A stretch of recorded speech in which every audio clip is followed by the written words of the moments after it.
Bueno, muy buenas noches, arrancamos QR, estamos en vivo por Bravo TV y nos vamos a quedar en este tema. Lo que charlamos con Juan Di Natale tiene que ver con la presencia de Guillermo Francos en diputados. Después de 30 años se interpela a funcionarios, debería decir a un funcionario, porque hay dos ministros que no fueron, vuelven a ser citados, vamos a ver qué responden, y el titular de la Comisión Nacional de Valores que tampoco fue. Ahora nos ocupamos de eso. Pero claro, vamos a tratar de mostrar o a resumir 8 horas de interpelación, de preguntas y de respuestas del jefe de gabinete sobre el caso Libra. Recuerden que se habla del caso Libra y cuando se habla del caso Libra se dice, en aquel momento el discurso de Davos y el caso Libre empiezan a cambiar la tendencia de la mirada y de la valoración del propio gobierno, de la valoración del propio Javier Milei. ¿Qué es lo que dice habitualmente Raúl Timerman, a quien escuchamos siempre con mucha atención en Comunistas? Raúl dice, bueno, ojo porque eso también coincide con un momento de deterioro económico. Entonces, ¿qué es? ¿Son esas situaciones que agarran en offside al gobierno o muy flagrantes faltas como el tema Davos, como el tema Libra, etcétera, etcétera? ¿O es el deterioro de la calidad de vida de la gente, de los presupuestos familiares que no llegan o que se les termina el mes en el día 15? Probablemente sean las dos cosas, es muy difícil determinarlo, pero en algún momento todo eso suma. Vamos a tratar de resumir estas más de 8 horas que ya lleva en el Congreso respondiendo Guillermo Francos. En este momento estamos compartiendo y habla Germán Martínez, el titular del bloque de Unión por la Patria. En esta escena me parece que podemos resumir un poco qué es lo que fueron a preguntar o de qué manera preguntaban o interpelaban diputados y diputadas y con qué prestancia respondía Guillermo Francos. Y tenía que ver con la diferencia entre lo público y lo privado, que todo el tiempo Guillermo Francos estuvo tratando de demostrar, que Javier Milei difundió, no promovió, pero siempre desde su ser ciudadano, es decir, desde el ámbito privado y no del ámbito público de la responsabilidad que tiene como presidente, si eso alguna vez se puede discernir, si se puede dividir. Vean. Si bien la información vinculada al lugar en donde se encontraba el presidente al momento del posteo no refiere a actos de gobierno ni al ejercicio de funciones públicas, sino a aspectos estrictamente personales del presidente de la Nación, se informa que el presidente se encontraba el viernes 14 de febrero de 2025 en la residencia de Olivos, tal como fue informado a la justicia. Bueno, dice Guillermo Francos, no fue en la Casa de Gobierno, fue en Olivos. Esto pasó toda la tarde, esto ocurrió todo el tiempo. Y hay una pregunta, ¿qué tan eficaz es esta respuesta? Porque evidentemente hacia eso estaba preparado Guillermo Francos para responder las interpelaciones de diputados y diputadas que todo el tiempo le estaban mostrando una enorme cantidad de situaciones, una enorme cantidad de puntos a unir que conforman una idea central.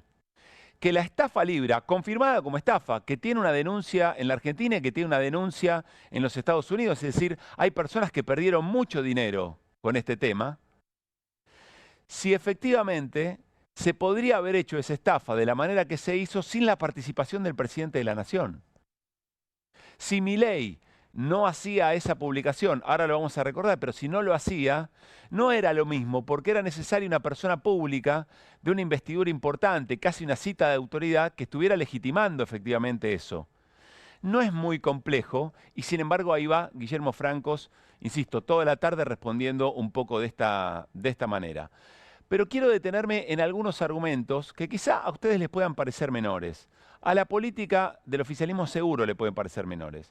Un primer punto es el principio de revelación, sobre lo que nos vamos a ocupar en un rato nada más. Y otro punto tiene que ver sobre qué cosas se discuten en una comisión de estas características o en una interpelación de estas características y qué cosas en el Poder Judicial. Está muy bien marcada la diferencia. Y Guillermo Francos lo dice y lo recalca. Vean.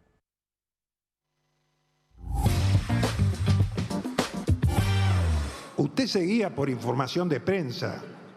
¿Qué quiere que le diga? Es información de prensa. Eso no está probado en ningún lado. Si usted tiene una denuncia concreta sobre eso y llevar los recortes de los diarios, de Bloomberg, de donde sea, o las copias de chat inexistentes, lléveselo a la justicia y que la justicia investigue. Bueno, dos cosas sobre este tema. Primero, efectivamente la justicia está investigando. Está investigando en la Argentina, está investigando en los Estados Unidos y eso lleva tiempo. Pero eso es un proceso jurídico que va a determinar responsabilidades penales, penales y civiles. El Congreso interpela y la comisión que mañana va a tener su primera reunión investiga en términos de responsabilidad política. Responsabilidad política. Nadie en el Congreso se atribuye capacidad de definir si efectivamente hay responsabilidades penales o eventualmente civiles, porque eso efectivamente lo hace el Poder Judicial. Acá son responsabilidades políticas del presidente de la Nación, que, insisto, ocupó un rol esencial, fundamental, no hay quien lo discuta, para que esa estafa se lleve adelante. La pregunta, por supuesto, y lo tendrá que responder la justicia, es ¿cuánto sabía Milei de todo eso? ¿Y cuántas personas de su entorno estaban efectivamente en predisposición de llevar adelante ese negocio? Bueno, además de eso, hay responsabilidades políticas y eso es lo que evalúa el Congreso. Pero otro elemento más. Guillermo Franco la doble vara. Como si en la República Argentina no se hubiera condenado desde la política a partir de publicaciones periodísticas. A partir de publicaciones periodísticas falsas. Se han condicionado elecciones en la Argentina a partir de publicaciones periodísticas falsas y la política tomando como un hecho lo que decían los diarios. ¿Se acuerdan que ayer hablamos de la diferencia del periodismo propiamente dicho y la operación a través de la prensa? Nada nuevo. Guillermo Franco dice, pero ¿cómo van a hacer eso? Bueno, es cierto, eso no está bien. Me parece que no era la intención, y no es la intención de generar una certeza jurídica a partir de recortes de diario, pero está en todos lados y hay enorme cantidad de publicaciones que citan desde el periodismo, trabajando con fuentes y citando fuentes y corroborando esos acontecimientos que muestran, entre otras cosas, que en el gobierno se cobraba guita para poder tener reuniones con el presidente. Y hay quienes señalan que la principal responsable de eso era la secretaria general de la presidencia, la hermana del presidente, Karina Milei.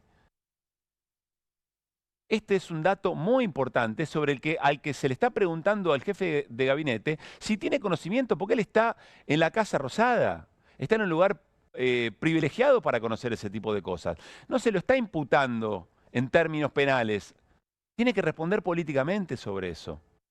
Pero el jefe de gabinete se indigna porque entiende que desde recortes periodísticos o notas periodísticas se quiere juzgar o se quiere sentenciar a determinado acontecimiento. Ah, mira vos, en algún momento le vino muy bien a algunos sectores. Vamos con otro de los puntos que tiene que ver con el principio de revelación. Es algo que nos trajo el presidente de la Nación. ¿Qué es el principio de revelación? Bueno, es forzar una situación para que eventualmente alguien, de alguna forma y con acción u omisión, confiese que está involucrado en esa maniobra. El presidente lo ha tenido muy claro en varias oportunidades. Es decir, si alguien no quiere responder determinado tipo de preguntas es porque algo esconde. Quiero contarles que hoy se ausentaron dos ministros muy importantes, el ministro de Economía, Luis Caputo, y el ministro de Justicia, Mariano Cuño Libarona, que en este programa y en este canal se puede nombrar. ¿Qué diría el presidente? Bueno, si no van es porque algo tienen para esconder. Y eso solo ya lo señala como culpables de alguna situación. No me crean a mí. Escuchen cómo el presidente Javier Milei lo decía en el momento en que las universidades estaban peleando contra el ajuste porque no podían arrancar un segundo cuatrimestre. El año pasado se generó una de las movilizaciones más importantes que se recuerda en democracia. Y el presidente Javier decía esto. Entonces, ¿de qué estamos hablando? Y eso es si el reclamo fuera genuino. Si en el medio consideramos que es un mero eufemismo para defender los curros de 3, 4 delincuentes que utilizan una causa noble y la prostituyen para ganar dinero a costa de robárselos a los alumnos y a los profesores y a lo que tiene que ver con los edificios y demás, me parece que no hay mucho más que discutir. Y nosotros hemos venido a hacer las cosas que están bien, independientemente de lo que diga la opinión pública o el terror que le tengan muchos a decir la verdad. Nosotros vinimos a terminar con los curros. Y en el fondo, digamos, si estuvieran limpios, ¿cuál es el problema de que los auditen si estuvieran limpios? Hace casi 10 años que no hacen una auditoría. Lo único que estamos pidiendo es auditarlos, Pero parece que eso es poner en riesgo la educación pública. No, todo lo contrario, es valorizar la educación pública. Muy bien, si tienen algo para esconder, entonces esa es la razón por la cual no quieren ser auditados. El gobierno se esforzó y mucho, de distintas maneras, con todas las artes posibles, para hacer que en el Senado un senador radical primero pida que se cree una comisión investigadora de Libra y a los 10 minutos diga no la voto. Obstaculizó de todas las maneras posibles la conformación de una comisión. Vamos a ver qué ocurre en el Senado, donde llamativamente, y después de haber criticado enormemente otras prácticas de división de bloques para tener mejor representación, quieren presidir la comisión de investigación, el oficialismo, que es amplia minoría en el Congreso Nacional. Entonces uno podría decir, principio de revelación, presidente. Si sus ministros no quieren ir a comparecer, si quieren obstaculizar el funcionamiento de la comisión investigadora, pues entonces algo están escondiendo. Lo dijo usted, no lo dice QR, no lo dice Bravo TV.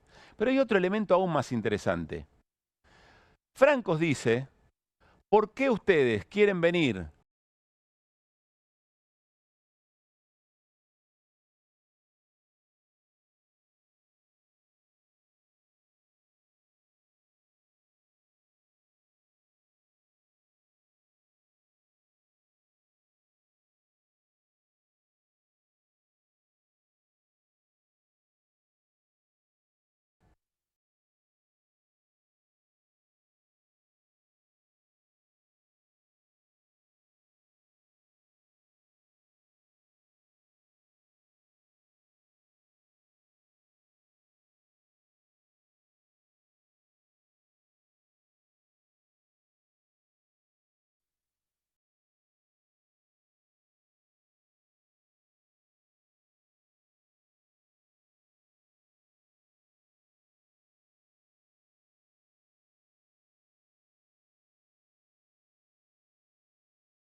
presupuestos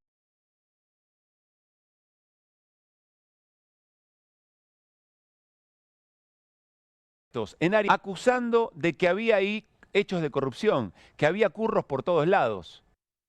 Repasamos, no solamente a las universidades, prestemos atención, le saca los fondos a las universidades al grito de se están choreando la guita que va para las cajas de la política, pero ningún juez determinó que eso efectivamente sea así. Sin embargo, los ajustes se llevaron adelante. Recortó medicamentos para personas que tenían tratamientos muy importantes, muy sensibles, tratamientos crónicos, de enfermedades crónicas. Recortó pensiones a personas con discapacidad, al grito de que se las estaban currando. Recorta todo y después dice, bueno, vamos a probar. Invierte el principio que está queriendo utilizar Francos ahora, con un agravante, que está en juego la vida de la gente. Y un elemento más muy conocido, dejó de repartir alimentos desde el comienzo de su gobierno, diciendo que en realidad todo eso era parte de un curro de las organizaciones sociales. No repartió comida que se pudrió en establecimientos, que se pudrió en galpones, diciendo exactamente lo contrario que ahora sostiene el jefe de gabinete, tratando de defender la actitud del presidente Javier Milei, sin la cual no hubiera sido posible la estafa. Recordemos esto, por favor. Solamente tenemos reclamo del plano social a los gerentes de la pobreza. Es decir, nos hemos cansado de escuchar en conferencias que había que terminar con el curro de los intermediarios, que había que terminar con la corrupción en los programas sociales, que teníamos que salir del asistencialismo para que aquellos que tenían la desgracia de caer en esas situaciones desafortunadas pudieran salir adelante con dignidad. Lo estamos haciendo. Ahora, ¿qué creían? ¿Que era gratis? Es decir, obvio que todos los chorros que perdían los curros se iban a enojar. Obvio que es lo que están viendo. Y la están operando a ella y por ende al gobierno de todos lados. Ella es la ministra Petovelo, pero se entiende la práctica, ¿no? La recordamos, repasémosla. Primero se recorta todo, alimentos, pensiones a personas con discapacidad, remedios a personas con tratamientos muy sensibles, universidad, se corta todo, con un impacto tremendo en la vida de la gente. Y después se va a averiguar, no había ninguna sentencia de un poder judicial que dijera que ahí había curros. Era la sospecha de alguno de los ministros. Bueno, es exactamente lo mismo que está diciendo Francos ahora. Yo sé que son asuntos menores, que lo central tiene que ver con toda la trama de Libra, pero en algún momento las doble varas se tienen que acabar. En algún momento las cosas no tienen que darnos lo mismo, no nos tiene que dar igual. En algún momento tenemos que elevar la vara de la manera en que se toman decisiones de impacto de política pública y sobre todo la vara con la que se analizan posibles hechos de corrupción, posibles violaciones a los deberes de funcionario público, posibles complicidades con estafas, con grandes negociados. Ni siquiera estamos hablando del acuerdo con el Fondo Monetario Internacional. Arrancamos QR con las voces del día. Hemos citado a 4 presidentes de la CNB, que tiene que ver con el tema cripto, están obligados a ir. Lo único que nos da la Constitución es el juicio político, como herramienta cuando no se cumple con lo que ordena la Constitución. Se eliminaron 10 ministerios, hay más de 42.000 empleados menos y ya no hay transferencias discrecionales a la provincia para comprar voluntades, ni curros, ni obra pública, ni nada. Esta es una organización que de hace años trabaja por la defensa de la libertad y los valores democráticos de nuestro país. Esto se lo pedí al chat GPT hace 5 minutos en mi mesa. Ni siquiera había que comprarlos, estaban regalados y no los fuimos a buscar. Dejamos las puertas abiertas para que el proceso se diera de manera natural. Que hubo un aprendizaje por parte de Karina Milei, pareciera tener otra actitud para con la provincia de Buenos Aires. Después vos escuchás que en el fondo lo que quieren es cooptar dirigentes, eso no es un acuerdo, ahí no hay buena fe. Pero hoy tenemos un muy buen auto y el kirchnerismo ¿qué hace?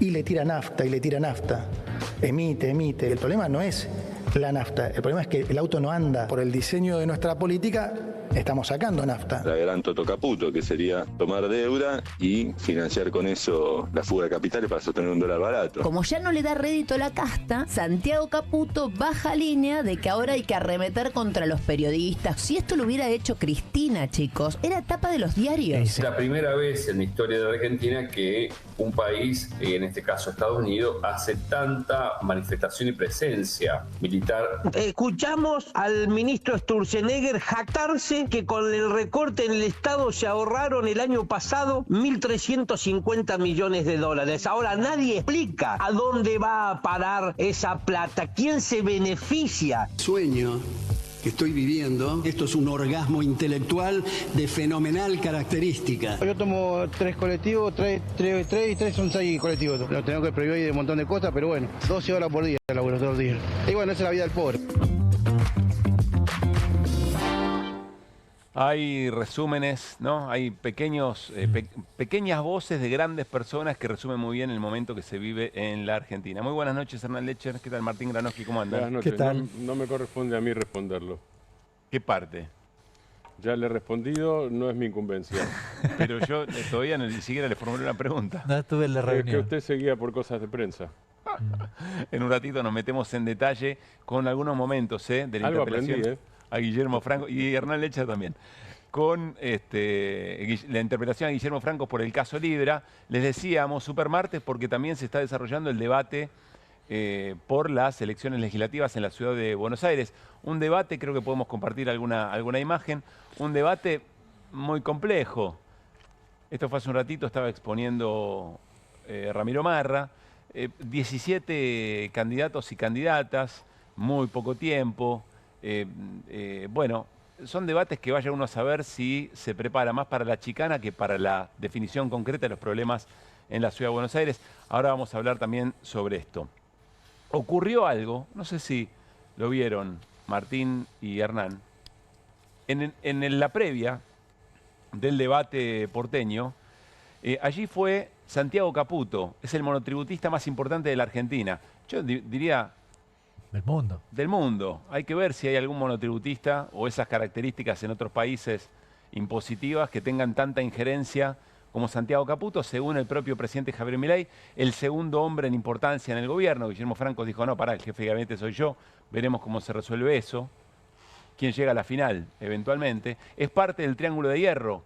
Javier Milei, Karina Milei, Santiago Caputo, con una capacidad y con un poder acumulado muy llamativo. No sé cuántas veces ocurrió esto tampoco en democracia. Tiene injerencia sobre Arca, la ex AFIP, tiene injerencia sobre el espionaje, sobre la ex CIDE. La CIDE. No, la CIDE, perdón. La CIDE.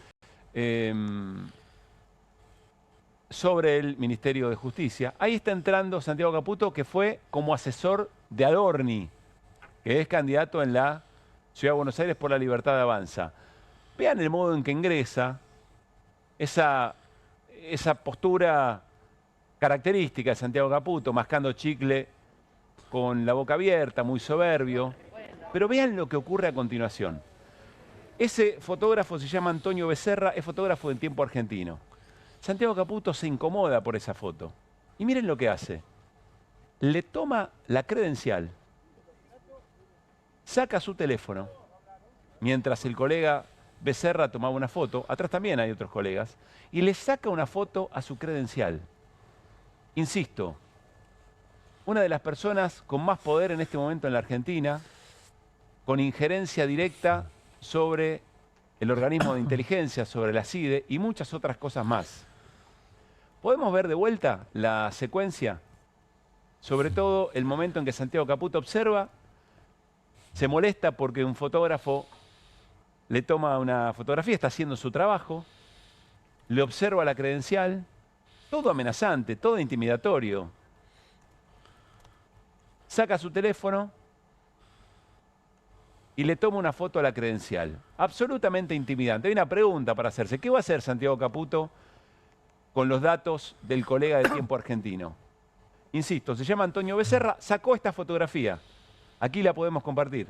Esta es la fotografía que tomó Antonio Becerra. ¿Cómo le molesta a este gobierno los reporteros gráficos? ¿Y Caputo sabía que estas eran las fotos? ¿Habrá sabido que la imagen era esta? Salió mal Santiago Caputo, ¿eh? Sale como desesperado. La verdad que a él le gusta parecer más bien cheronca que desesperado. Muy molesto. Estas son fotos muy importantes. Son fotos testimoniales de un momento. No, ¿Qué va a ocurrir de aquí en adelante con la figura de Santiago Caputo en la relación con la prensa? Hoy otra vez Javier Milei. Cuentan que hay una decisión del propio gobierno de decir que el periodismo es parte de la casta o es la casta misma y que la cosa va en aumento. Hoy otra vez Javier Milei volvió a hostigar a otros colegas que no necesariamente piensan como nosotros. Como ayer lo charlábamos con Jorge Fontevecchia y él decía respecto de Roberto Navarro. ¿Cómo va a terminar esta historia? De acuerdo a cómo se desarrolla esta historia, esta fotografía de Antonio Becerra, como cuando conozcamos las fotografías del colega de Fabián herido, de Pablo Grillo, cuando conozcamos esas fotografías, van a ser testimonios de un momento que tendrán valor seguramente en el futuro. Sí, yo veía las imágenes. A ver, no es la primera vez que intimida a Santiago Caputo. Ustedes recuerdan cuando fue al Congreso con el caso de Facundo Manes, que tuvo una característica parecida. Yo creo que Santiago Caputo lo utiliza como un mecanismo de disciplinamiento. Para el resto. Exactamente. Fíjate atrás. Mirá, todos los que están atrás. El mensaje, y a aquellos que ahora ven lo que sucedió, ¿cuál es el mensaje? Es un tipo al que no podés llegar porque te amenaza. Maneja la CIDE. ¿Se acuerdan que además habían pedido 100.000 millones de pesos que después finalmente no... Fondos reservados. De fondos reservados, que eran para la CIDE, para cosas que puede hacer este muchacho en contra del fotógrafo. Y yo quiero agregar una cosa no menor. Y lo vinculo con lo de Francos. ¿Quién le hizo el discurso a Francos? ¿Quién pensó que Francos tenía que ir al Congreso a no decir nada? A decir no sé, no sabe, no contesta. Este muchacho también. Es el mismo, el ideólogo del gobierno, que apuntala cada una de las cosas que sale con las que sale a la cancha el gobierno y que tiene una práctica absolutamente amenazante para cualquiera. Esa es su forma de construcción política. Yo no quiero extrapolar situaciones, ni quiero comparar cosas, ¿no? Pero hay historia en la Argentina respecto de hombres de mucho poder que se molestan porque les toma una fotografía en el desarrollo de su propia actividad, que es una actividad pública. Esta misma casa puede atestiguar de esas situaciones. Insisto, no estoy comparando eso, pero estoy diciendo que cuando figuras del poder intimidan de esta manera a partir de una fotografía, con todo lo que significa una fotografía para estos personajes que se manejan muy bien en la sombra y que gustan de trabajar en las sombras, que gustan que no conozcamos su poder, que gustan tomar decisiones que condicionan la vida de argentinos y argentinas sin tener que firmar un solo papel, insisto, siendo monotributistas, hay historia en la Argentina sobre esto, ¿eh? Ahora, Pablo, perdón, relacionado a lo que decís vos y lo que decía Hernán recién, Santiago Caputo hace las dos cosas al mismo tiempo, está haciendo las dos cosas, cada vez más. Trabaja en las sombras cada vez más intensamente y a su vez aparece cada vez más, porque anoche apareció en la cena de la Fundación Libertad, de derecha y ultraderecha, para quedar en el centro de la escena. Y aquí aparece también para quedar en el centro de la escena y para amenazar, aparte de todo. Es decir, yo estoy en el centro de la escena, digo, ¿por qué es una amenaza? ¿No le pegó? No, no le pegó. Pero, primer punto, es absolutamente innecesario hacerlo. Porque además el fotógrafo lo único que hizo es el delito de fotografiar. El fotógrafo no pegó, digo, no necesitaba ser identificado, no hace falta eso. No lo empuja. No hace nada, en una escena... O sea, es el delito de trabajar. En una escena que es del ámbito público, está yendo a un debate de esas características. Y hay otro fotógrafo. Rodeado de fotógrafos. Exactamente, hay otro Pero fotógrafo. tiene razón Hernán, estoy pensando en lo que decía Hernán. El mensaje es intimidante, el mensaje es aleccionador. ¿Podemos volver a repasar la imagen? Si la tenemos, sobre todo el momento, porque hay toda una decisión cuando Santiago Caputo toma la credencial. Pues fíjate, ¿no? Se avanza sobre el cuerpo del fotógrafo y le saca la credencial, la toma él. Si fuera un policía diría, dame los documentos, mostrame los documentos. ¿Quién sos? ¿No? Imaginemos un diálogo. ¿Quién sos? Mostrame los documentos. Ahora vas a ver lo que te pasa. ¿No?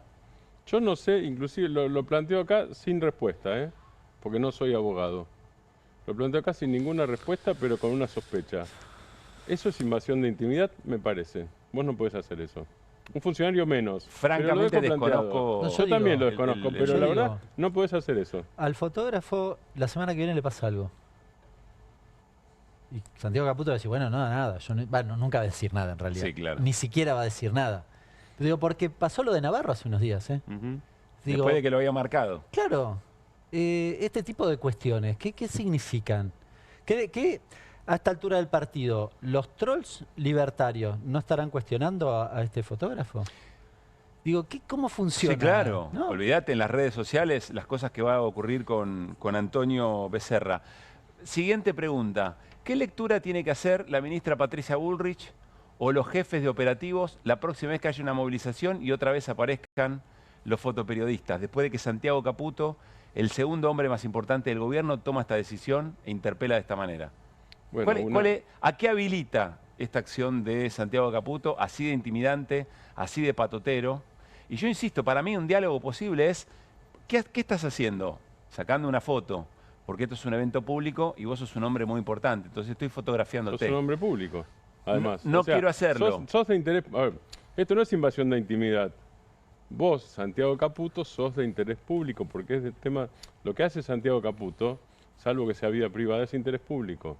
Y acá esto no es privado. Esto es dentro de el comienzo de un debate, o antes de un debate, sí, es de antes de un debate político público. Ahora, yo creo que es peor que habilitar, Pablo, todavía. Es peor que habilitar. A ver, ¿por qué? Es coordinar. Patricia Bullrich ordena que le peguen a los fotógrafos, porque es así ya directamente, y no solo en el caso más tremendo, sino que en general es así. Digo, no hay manifestación sin fotógrafos heridos, y Santiago Caputo agrede a un fotógrafo y se le mete dentro de su esfera íntima. Bueno, yo insisto, el diálogo posible es, ¿qué estás haciendo? No lo hagas. Hay libertad de expresión, soy trabajador de prensa, estoy trabajando, soy fotoperiodista. Mostrame el documento y vas a ver qué te pasa, ¿no? Ese es un poco el mensaje. Ya volvemos sobre esto. Me parece de las cosas más importantes que han ocurrido en el día por su trascendencia. Está en línea Dania Tabela, ella es diputada nacional de Democracia para Siempre, ese bloque en el que se dividió en un momento la Unión Cívica Radical. y estuvo participando hasta hace minutos nada más en la interpelación al jefe de gabinete Guillermo Francos por el caso Libra. Diputada Tania Tabela, soy Pablo Caruso, aquí en QR con todo el equipo la saludamos. ¿Cómo le va? ¿Qué tal, Pablo? ¿Cómo están? Muy amable, muchas gracias por atendernos. Largo trabajo, una jornada muy extensa, más de 8 horas, creo que me quedo corto. ¿Qué balance hacen de la interpelación? Bueno, la interpelación, con gusto muy poco, la verdad que nos encontramos con un jefe de gabinete que prácticamente se autopercibe jefe de gabinete, pero que no es jefe de gabinete, porque no tiene información absolutamente de nada. Yo le quiero recordar a ustedes y a los que nos están escuchando que la Constitución establece con mucha claridad, nuestra Constitución Nacional, que el jefe de gabinete tiene a su cargo la administración general y además tiene que colaborar en la conducción política con el presidente. Y la verdad que nos encontramos con un jefe de gabinete que desconocía absolutamente todo lo ocurrido, que no le constaba nada, que no tenía información y que por supuesto además tiene una valoración soslaya la importancia que tuvo el tema. Ya ni siquiera hablamos del delito, de la gravedad institucional del tema, la soslaya absolutamente. Bueno, la verdad que nos encontramos con ese vacío, ¿no? Un jefe de gabinete que vino a trabajar con mucha paciencia, que estuvo todas las horas, en eso hay que reconocérselo, pero que indudablemente no tiene la información, no forma parte del círculo que discute estos temas en el gobierno.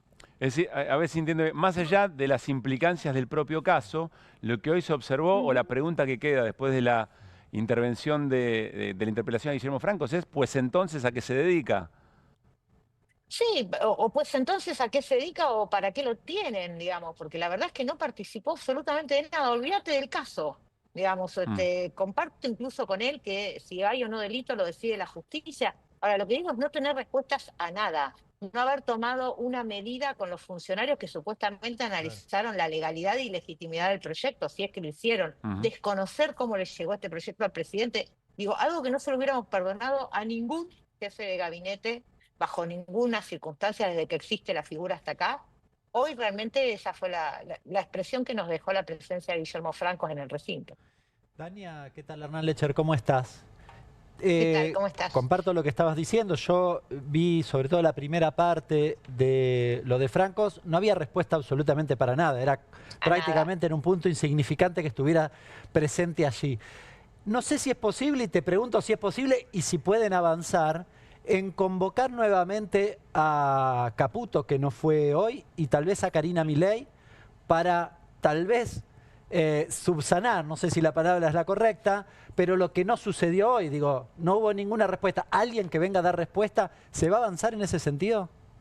Mira, ya Martín Menem convocó, o por lo menos les iba a contestar a los otros 3 citados a la interpelación que dijeron no poder venir por razones de agenda, que es Mariano Cuño Libarona, Caputo y el expresidente de la CNV, de la Comisión Nacional de Valores, ya se los convocó para el 14 de mayo a las 14 horas. Yo no sé si van a venir, no sé si van a aportar algún tipo de solución, y mañana veremos si podemos lograr que la comisión investigadora arranque y ahí poder avanzar sobre el llamado a otros funcionarios que puedan aportar algo de explicación o de luz sobre este tema, ¿no?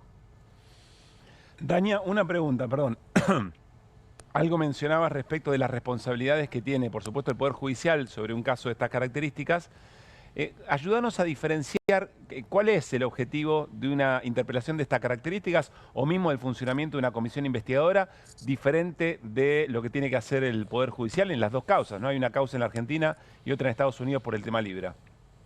La justicia determina si hay delito o no. Nosotros lo que discutimos es la conducta de los funcionarios respecto de las normas y el funcionamiento de un país y la representación que esos funcionarios tienen, sea o no el presidente. Y fundamentalmente el Congreso tiene que, en la representación de los ciudadanos,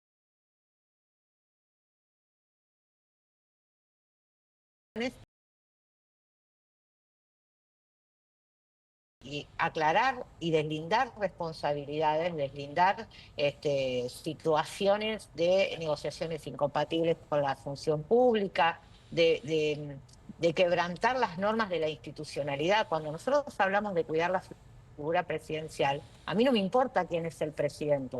Yo como ciudadana y como diputada en estos momentos que soy, tengo que cuidar la figura presidencial independientemente de quién la esté ejerciendo en este momento. Y en ese cuidar es justamente que uno genera desde el Congreso un ámbito para entender políticamente qué ocurrió y transparentar al máximo posible efectivamente los hechos que dieron lugar a esta situación. Después la justicia se encarga de decir si hay estafa, quién participó, quién no participó, quién fue cómplice, partícipe necesario, etcétera, etcétera.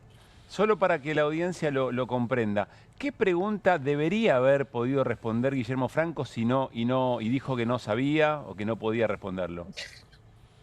Primero, todas, digamos, ¿no? Porque eran todas preguntas muy elementales. Es cómo le llegó este proyecto al presidente de la Nación. Nadie puede, ¿no? O sea, el jefe de gabinete no puede no saber cómo un proyecto llega al escritorio o al mail o al WhatsApp del presidente de la Nación. Segundo, ¿por qué existieron las reuniones con estos empresarios previo al lanzamiento? Después, por ejemplo, hay toda una situación de sincronización entre las redes X y demás, que también llama la atención y que el jefe de gabinete aseguró desconocer. Y por supuesto también después tiene que poder explicar qué medidas. En esto ha sido muy coherente a lo largo de este tiempo en su posición el doctor López Murphy. Que bueno, ¿qué medidas se toman para que no vuelva a pasar? No tiene que ver solamente con lo que pasó, que ya veremos quiénes son los responsables en la justicia, sino qué medidas se toman para que no vuelva a pasar. No alcanza con que el presidente diga, bueno, voy a poner las paredes más altas para que no se me acerque tanto la gente. En realidad tiene que haber un protocolo de ingreso, de autorización, de audiencias públicas que se publica. Tiene que haber funcionarios intervinientes antes de que el presidente promocione o difunda algún tipo de proyecto. Cualquiera que ha sido funcionario público de cualquier nivel sabe que antes de sacar una resolución tiene que pasar por una Secretaría Legal y Técnica que dice si esto es de acuerdo a las normas o no. Imagínate difundir un proyecto de inversión donde va a haber gente que pone en juego parte de su patrimonio. Claro. Y en este caso queda involucrada la figura del presidente, que en algún punto es el jefe de Estado. Y si alguno de los damnificados quisieran avanzar contra el Estado Nacional Argentino, también lo podrían hacer. Porque vos sos el presidente de la República, no sos Juan Pérez de la esquina. Claro. Martín. Buenas noches, Martín Granoski, ¿cómo estás?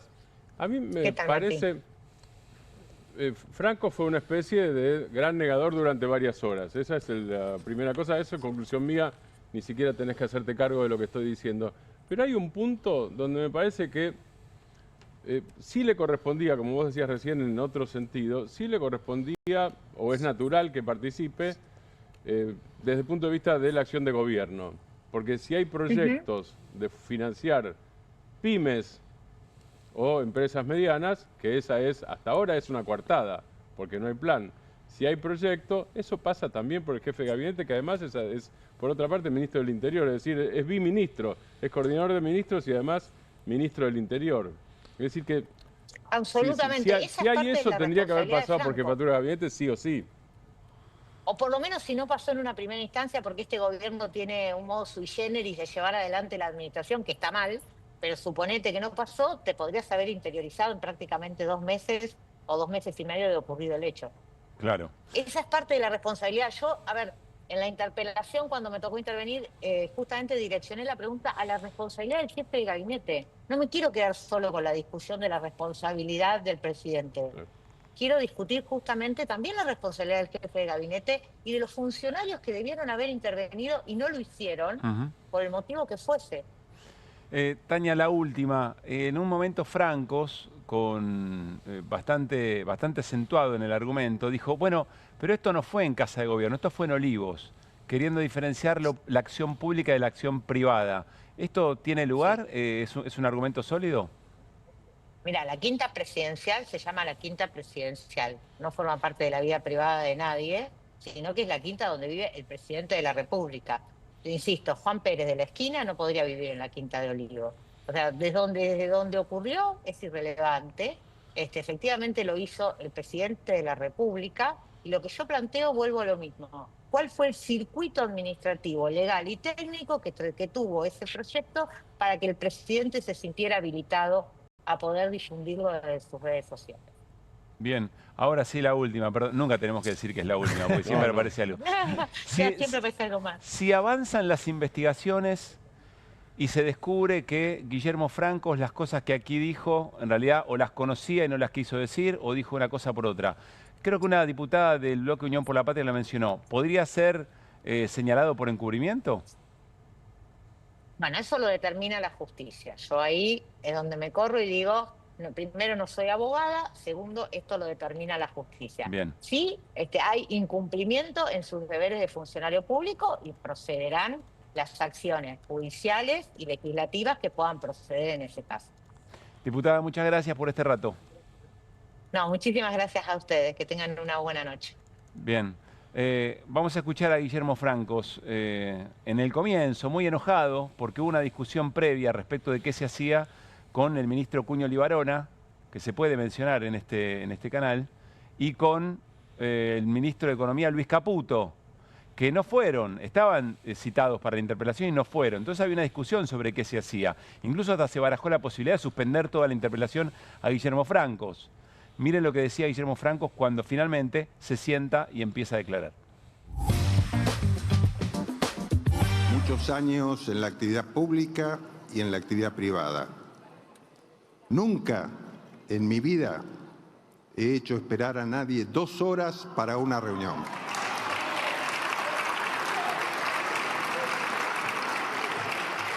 Sí, debo decir que es una falta de respeto. Bueno, así arrancó una sesión muy, pero muy picante, con muchos cruces, donde jugó un papel muy importante otra vez Martín Menem, el presidente de la bancada, donde también hubo división de bloques casi ad hoc para poder tener menos voces que interpelen efectivamente al ministro, al jefe de gabinete. Después de todo lo que venía ocurriendo, Martín Granowski decía, bueno, no contestaba absolutamente nada, decía que no sabía o que había información que debería tener, según la diputada Daña Tabela, y que el jefe de gabinete... Es interesante porque Daña Tabela dice, bueno, espere, si usted no sabe nada, entonces ¿cómo es que cumple con su función de jefe de gabinete? Ya no me interesa el presidente ni el caso. Me preocupa que usted desconozca tanto de lo que ocurre en la función que cumple. Bueno, Juliano, diputado también del radicalismo, le planteaba esto, también de Democracia para Siempre. Dale. ¿A usted le gusta el mar o la montaña? Diputado, empecémoslo seriamente, le pido por favor. ¿El mar o la montaña le gusta, ministro? A ver, disculpe, señor jefe de gabinete. Diputado Juliano. No, pero, a ver... Diputado Juliano, otra vez. Pero en serio, diputado Juliano, estamos llevando esto en calma. Pero capaz ¿Quiere generar...? Capaz que quiera por favor, se lo pido. Vamos a las preguntas que corresponden. Capaz que el ministro tiene ganas de hablar de otra cosa porque no contestó nada de lo que se le preguntó, presidente. Por eso es la pregunta. Yo le suelo hacer preguntas que le sientan cómodas al jefe de gabinete. Lo que está haciendo usted. Pero no es faltarle el respeto. Como firmante del... Se lo digo, con todo respeto. No, es faltarle el respeto. Si de acá, si hablamos de respeto, el pueblo argentino, el respeto ya se le faltó, lo dijimos hace un ratito, cuando 2 ministros convocados por este Congreso no están viniendo. Bueno, son maneras para transmitir una idea y que quede bien clara, ¿no? Ahora, cuando Juliano hizo... haber llevado hechas 20 preguntas antes, no respondidas. ¿El diputado Juliano? Sí, el propio Juliano, antes de llegar a eso, hizo seguro 20 preguntas porque era una especie de ametralladora permanente. Yo lo estaba viendo y le presté atención. Y no había contestado, o sea, sí había contestado. Y ahí le dice, bueno, contésteme, Simaro Montaña. Sí contestó. Por eso yo insisto, no es que no sabía, está puesto de pararrayos, es una decisión. A ver, vas a ir de pararrayos y esta es la coartada. Sí, a ver, cuando vos lo ves ahora, digamos, más allá del microclima de ese momento, estaba armado con una lógica. Llevaste a tu jugador, ese que agarra la pelota y te la lleva a la punta del banderín, cuando faltan 5 minutos para que le den una patada, ¿viste? A propósito, bien a propósito, todas las respuestas. Había una dinámica, Pablo, que era muy llamativa, muy sintomática. Preguntaba el diputado. Franco no respondía, entonces el diputado le volvía a preguntar, Franco volvía a no responder y entonces el diputado insistía sobre la cuestión y aparentemente habían acordado que solo había una repregunta. Entonces ahí lo detenía Menem, decía, no le puede volver a preguntar, pero no le respondió nada, le decía el diputado. Pero esto fue toda la tarde, todo el tiempo y se lo repetía. En el medio, la tribuna libertaria que habían armado específicamente para interrumpir, para gritar, para decir que no podían hacer las preguntas y demás. Había una estrategia armada con esa lógica, no respondas nada y cuando te repregunten, saltamos nosotros, porque claro, 2 repreguntas ya no resistía análisis, no había forma de dibujarla, digamos, ¿no? Una sola cosa, después vamos a volver, pero ocurrió algo importante. Habló en un momento el diputado nacional Gerardo Milman. A mí me llama mucho la atención cómo muy de a poco se va desdibujando las responsabilidades que están siendo investigadas, las presuntas responsabilidades o el presunto conocimiento que Milman tenía del atentado contra Cristina Fernández de Kirchner y va reapareciendo en la escena. Mientras estaba hablando, otro diputado le gritó asesino y en ese momento las cosas se pusieron muy pero muy tensas. Incluso algún sector de la bancada oficialista le pedía al presidente de la Cámara que lo expulsara a ese diputado. No quería dejar de mencionar esa situación. Está en línea Miguel Gaya. Miguel es responsable legal de ARGRA, que es la Asociación de Reporteros Gráficos de la República Argentina. Queremos preguntarle por lo que ocurrió hace un rato nada más con Santiago Caputo, el segundo hombre más importante que tiene en este momento el gobierno, un hombre muy poderoso que maneja muchos recursos, que como vimos, en el momento que estaba siendo fotografiado por un reportero gráfico, Antonio Becerra, de Tiempo Argentino, le tomó su propia credencial y le sacó una foto con el teléfono, una situación que a nosotros nos parece sumamente grave e intimidante. Saludo a Miguel, ¿cómo te va? Pablo Caruso y todo el equipo de QR, aquí en Bravo TV saludamos. Miguel, ¿cómo estás? No lo escuchamos a Miguel. A ver si está muteado. Ahí vamos a darle un tiempito para Miguel. A ver si lo podemos escuchar. Podemos repasar también las imágenes, de Santiago Caputo, insisto, con el colega Antonio Becerra de Tiempo Argentino. Ahí está. Ese es el momento donde el colega de Tiempo Argentino le quiere sacar una foto, se molesta, Santiago Caputo está ahí, bueno, puede pasar, pero después toma esta decisión. Le toma él mismo la credencial, le saca una fotografía y bueno, y la escena que nosotros interpretamos, ¿qué va a hacer con esos datos, digamos, no? Santiago Caputo. Miguel, ahora sí creo que te escuchamos bien. ¿Cómo estás? Bien, bien. ¿Cómo estás vos? Bien, gracias por atendernos.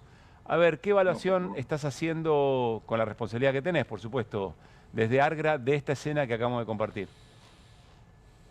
Mira, esta escena sería grotesca, sería una especie de teatralización de un mafioso de película streaming, si no tuviésemos atrás 60 días casi un colega entre la vida y la muerte como Pablo Grillo, que un intento de homicidio por parte de un miembro de la seguridad.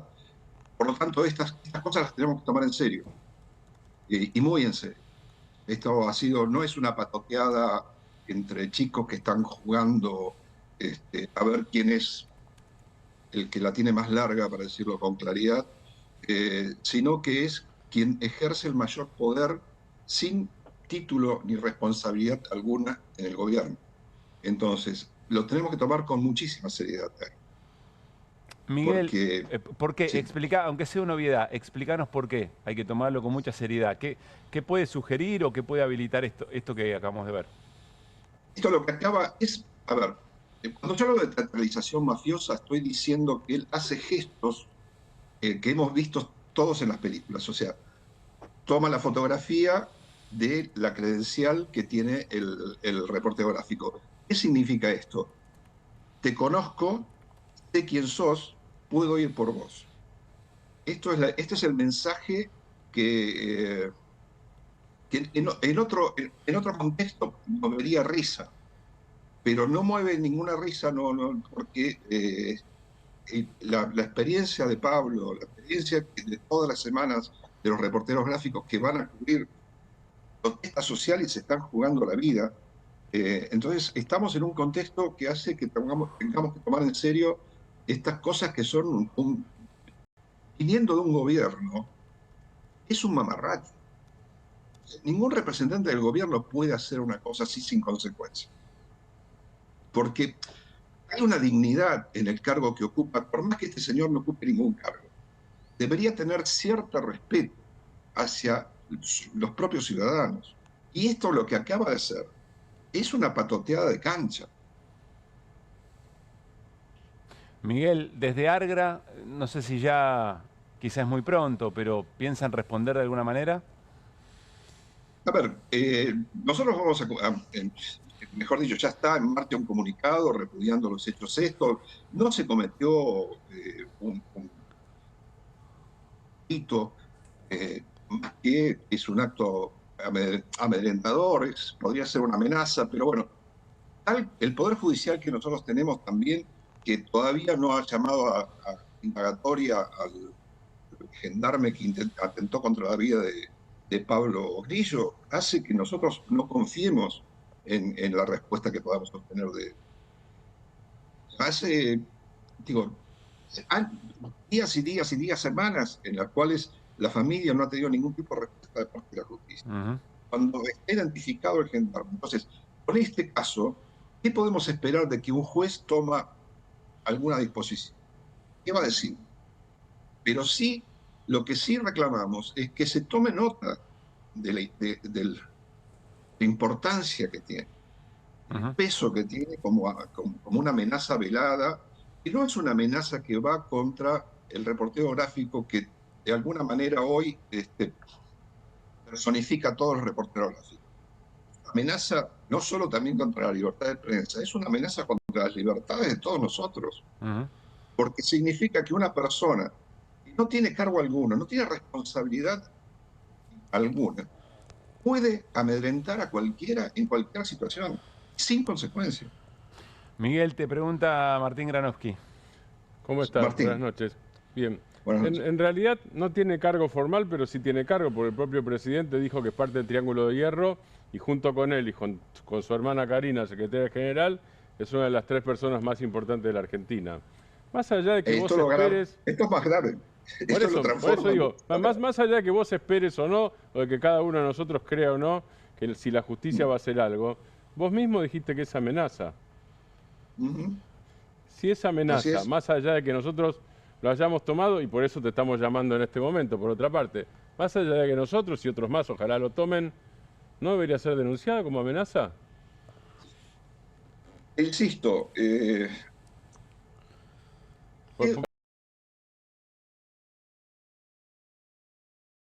general, digo, yo tengo 1000 años de periodista, no de reportero gráfico. Vi cosas horribles porque viví la dictadura, o sea, no vamos a comparar eso que está en otro canon. Ahora, en democracia, yo la verdad que no vi nunca funcionarios del gobierno que se te ocurra cazarle la credencial a un fotógrafo. Así es. A ver, tendría que actuar de oficio un fiscal. Ahora, nosotros estamos impulsando acción penal contra una persona identificada por una acción que se califica como intento de homicidio. Hace 2 meses que no lo convocan. Entonces, ¿para qué gastar pólvora en Chimango? O sea, realmente yo creo que acá lo que tiene que haber es un tipo de respuesta social, de toma de conciencia social de la gravedad institucional que estamos pasando. La orfandad en la que estamos, digamos, yo lo que te estoy diciendo concretamente, nosotros no tenemos acceso a la justicia. Ningún ciudadano tiene acceso a la justicia.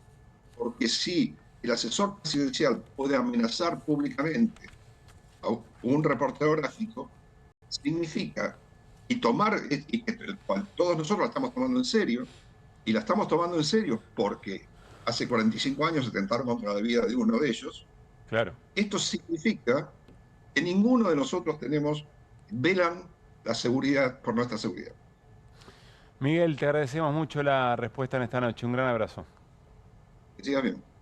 Bueno, ahí estábamos compartiendo no solamente la escena en la que Santiago Caputo toma la credencial del colega de Tiempo Argentino, sino también la fotografía que efectivamente obtuvo y que en un país normal, en un país con autoestima, que sepa cuáles límites no se tienen que cruzar, mañana debería ser la historia y la fotografía, por lo menos en los medios que se precian como tales, ¿no? En los medios tradicionales. Diría Javier Milei que para Javier Milei, por deseo, deberían estar muertos. Nos vamos a la tanda y al regresar seguimos hablando del Fondo Monetario Internacional. Seguimos hablando de economía con Hernán Lecher. Y vamos a hacernos una pregunta. ¿A qué viene el jefe del Comando Sur de los Estados Unidos a la Argentina otra vez? No que efectivamente es nuevo en el cargo, sino esa misma figura, ¿se acuerdan? De Laura Richardson, que había estado aquí. Casualmente también había ido a visitar, como lo va a hacer el actual, una base que se está construyendo en Ushuaia. En un ratito lo respondemos, dale.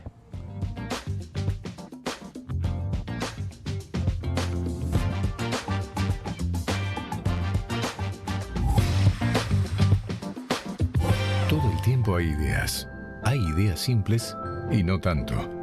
Hay ideas que nos asombran siempre y hay otras que nos cambian para siempre.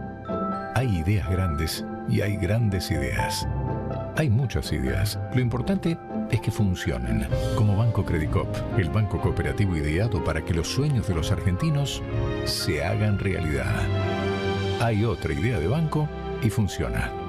Súmate. Banco Credicop Cooperativo, la banca solidaria. ¿Pensás que las subastas no son para vos? Son para todos, porque podés comprar y vender desde donde estés de manera rápida, fácil y confiable. ¿Querés participar de nuestra próxima subasta?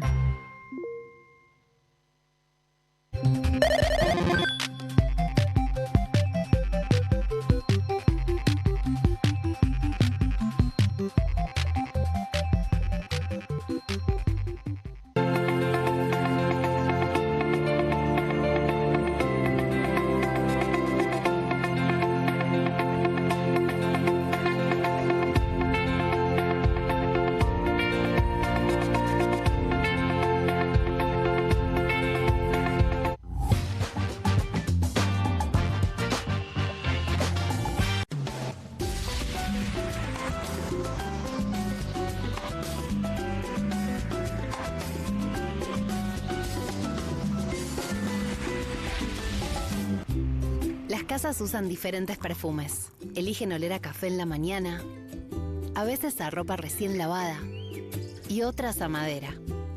Pero cuando quieren oler a limpio, eligen Prosenex. Sentí el perfume de la limpieza. Prosenex, limpieza que se siente. Lo importante es que tengamos conciencia. Señor, deja el cargador enchufado. La luz, Ciro. ¿Y si volvemos el tiempo atrás?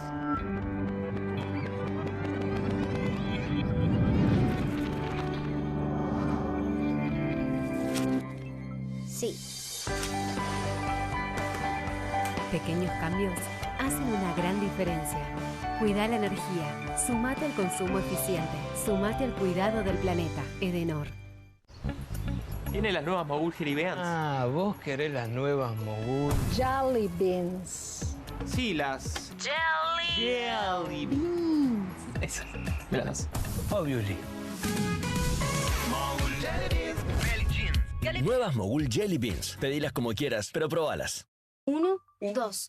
Bueno, dale, arranca. ¡Pará! ¡Mike! ¿Van a hacer el video con el inodoro con manchas de sarro? Pero si siempre uso lavandina. Eso no lo remueve. ¿Por qué no probás limpiando con Harpic? Que llega a los rincones más difíciles eliminando por completo el sarro y desinfectando. ¡Vamos! Para cualquier desafío que te dé el inodoro... Nada mejor que Harpic. Nueva Saladix extra picante. Posta, picarán más que las otras.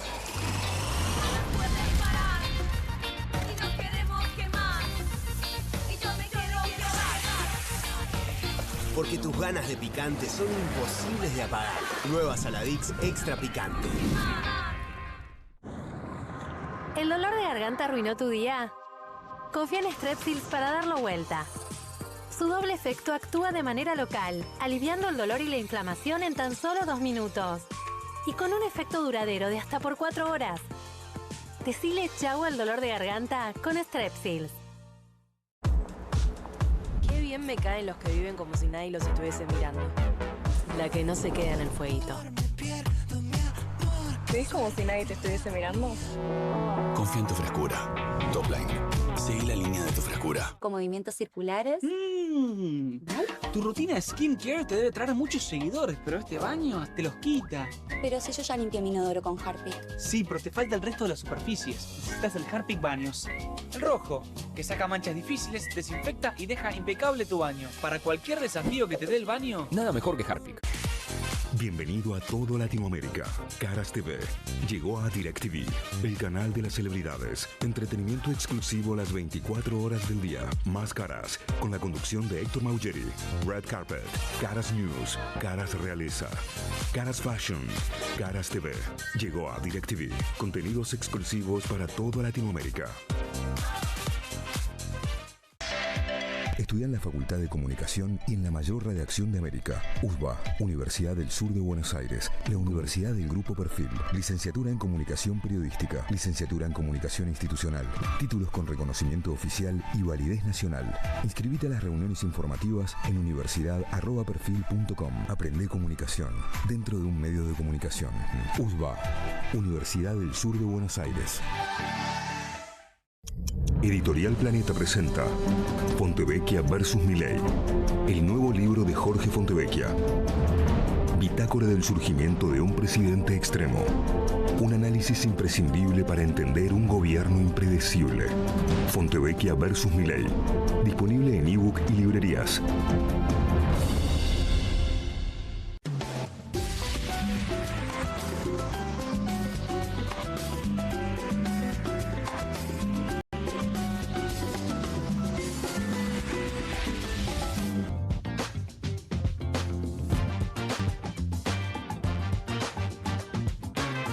Seguimos en QR hasta las 12 de la noche. Hoy salieron los indicadores oficiales respecto del salario. El tema, el precio relativo. ¿Qué pasa con los salarios respecto del resto de los precios de la economía? Hernán Lecher. ¿Sabes qué? Hoy estaba hablando Francos en el Congreso y en el medio la vida real te cayó por la cabeza y salió el dato de salarios. 2,3% en el caso del sector privado, 4,5% en el sector público.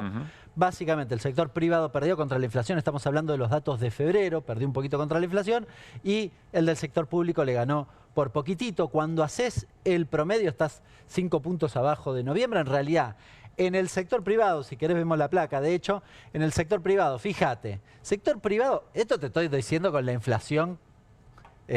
Más tarde te voy a contar la discusión de la inflación, que se metió el Fondo Monetario. Y con un la montón de inflación cosas, tal cual está, digamos. Tal como la mide el INDEC hoy, que tiene serios cuestionamientos. Pero, perdóname, ¿100 fíjate, qué es? 100, a ver, si comprabas 100 tomates... no, pero me refiero en qué momento, es la base, pero en qué momento, ¿noviembre de qué año? Noviembre del 23 es 23. El primer 100 y después es el dato de hoy, de febrero, para ser preciso, no de hoy, el que salió hoy, pero es de febrero, que también está en 100, es decir, estás igual. Pero si vos te fijás, una cosa interesante, desde octubre que está planchado. El salario no crece, no se mueve para arriba desde octubre del año pasado. Si lo tomás en el promedio, era lo que les decía, estamos viendo 5 puntos también planchado, y el sector público 15 puntos abajo, y complicado. Hace una muequita para arriba, eso que les decía, ¿vieron? Se recuperó un cachitito, pero es apenas una mueca. Dentro del 100 de registrados que emparda con la inflación, tenés, me imagino, algunos convenios por arriba, otros por debajo. Es decir, no todos los registrados han logrado no perder.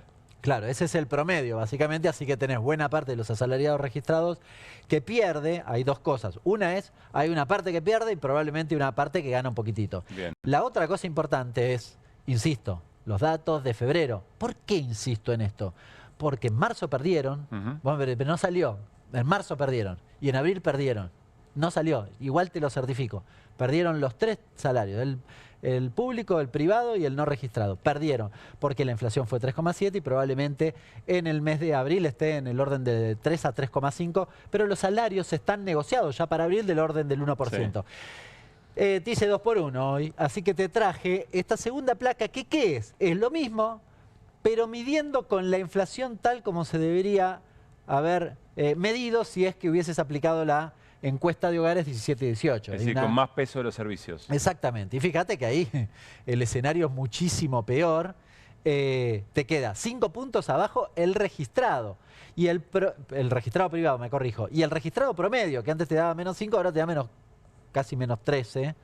un poquito más de menos 13. Sí. O sea, y ni siquiera pusimos al público que te da mucho peor. Bien, el escenario es muy magro en términos de salario, a contramano de lo que dice el gobierno. Es decir, no hay recuperación de los salarios, no están mejorando los salarios no están tirando para arriba la actividad económica. Nada de eso se demuestra con los datos publicados hoy e insisto, desde octubre del año pasado. Ahora, te agrego una cosa importante. Sí. Hoy además, Cuando toma aire Lecher, cuando toma carrera Lecher, dice algo importante y toma aire, agárrate, agarrate donde puedas. Hoy pasaba lo de Franco. Pasaba lo de Franco, pasaba lo de salarios del INDEC. Sí. Y además había otra cosa más vinculada a los salarios. ¿Qué se discutió hoy? Que no hubo acuerdo. Se discutió el Consejo del Salario. La convocatoria, que es el Consejo del Salario. Esa mesa tripartita donde vienen los sindicatos, donde vienen las cámaras empresarias y está en el medio un poco la Secretaría de Trabajo. Digo un poco porque en realidad esta Secretaría de Trabajo juega a favor de la patronal claramente. Bueno, no hubo acuerdo. A ver, el salario mínimo estaba en 297.000 pesos prácticamente en el mes de abril, congelado. En marzo había sido lo mismo, en el mes de abril casi 297.000 pesos. ¿Sabés cuánto ofrecían las cámaras empresarias? ¿Cuánto? 300.000. Se jugaron. Sí, no, una osadía fantástica del 1%. O sea, ¿cuánta diferencia? 3.000. Bueno, 3.000 pesos. 3.000 pesos de diferencia. Un chiste. Salario mínimo. Por mes. Claro. ¿Cuánto pedían los sindicatos? Que en lugar de 300.000 fuera 640.000. Vos decís, che, pero se zarpa. ¿Cómo van a pedir 640.000? Bueno, en realidad tiene una explicación. Están tratando de que el salario mínimo vuelva a enero del 18. Enero del 18, no es que están pidiendo. Salario mínimo que vuelva a enero del 18 te da justamente eso. Lo vamos a mostrar pero probablemente... Perdón, Hernán, o sea que las centrales sindicales pedían más del 100%, creo del 120%, una cosa por el estilo, y 3% ofrecía la patronal. Sí, era difícil. Hay una diferencia, ¿no? Sí. Difícil ponerse de acuerdo. Es la tercera convocatoria al Consejo del Salario, al menos que yo recuerde que haya hecho los numeritos, que pasa lo mismo. Esta todavía no pasó, va a pasar mañana, pero se los anticipo pero acá. ¿cuál es la ¿Saben trampa? cuánto va a decir el gobierno? 305. ¿Está bien? Un poquito más de lo que ofrece 305. la patronal. 8 lucas de aumento. Sí. Ahora, perdóname, Hernán. Enero del 18 es antes de la devaluación de Macri, que fue el acabose final de todo, ¿no? Exacto. Es el momento previo a la debacle a la corrida del 18 y a la del 19. Si están intentando que vuelvan a eso. Voy a decir, bueno, supongamos que no volvemos a eso. Algo que tire para arriba. Lo que vos ves en la curva, lo vamos a ver efectivamente cuando salga al lado de la Secretaría de Trabajo, pero que se cayó con Milei muchísimo. Con Milei perdieron 35% de poder adquisitivo el salario mínimo. 35%. Y desde enero del 18, 55%. Por eso es más del doble lo que piden. Con el dato preciso vamos a estar mañana porque todavía no decidió el gobierno. Pero a ver si se entiende la lógica, que ya se repite, como dice Hernán, por lo menos 2 veces hacia atrás. Las centrales patronales piden 100. Las centrales sindicales piden 100. Las patronales ofrecen 3. Entonces el gobierno dice, no, qué bárbaro, nunca se van a poner de acuerdo, decido yo, 5. Claro, no 50, no divide entre los dos. No hay promedio. Gracias, Hernán. Quiero saludar en esta noche, una noche de mucha preocupación, a Malena Wiener, que es la presidenta de la Cooperativa de Tiempo Argentino, medio al que pertenece el colega, fotoreportero, reportero gráfico, que como vimos hace un momento, en el ingreso de Santiago Caputo, asesor presidencial, parte del Triángulo de Hierro, el monotributista con más poder en todo el mundo seguramente, cuando el colega de Tiempo Argentino intenta sacar una fotografía, le toma la credencial, le saca una fotografía con su teléfono celular, con todo lo que esto significa. Malena, soy Pablo Caruso en QR en Bravo TV. ¿Cómo te va? Muy buenas noches. ¿Cómo estás, Pablo? Un gusto, gracias por el interés. Por supuesto. Déjame primero chequear si el nombre del colega es Antonio Becerra. Exactamente. Bien. A ver, ¿cómo evalúan esta situación, Malena? Y entiendo que Antonio por ahora, por supuesto, no quiere tanta exposición, me imagino la preocupación. Sí, nosotros institucionalmente decidimos también eso porque queremos preservar, es un contexto más que hostil y entendemos perfectamente su situación. Aclarar en un marco donde los tuits de no se agredió suficientemente al periodismo son moneda corriente, ¿no? Que se empiezan a naturalizar. Entonces, Nosotros queremos de ninguna manera naturalizar eso, saldremos las veces que tengamos necesidad como responsables y conducción de la cooperativa, pero entendemos al compañero en una situación absolutamente...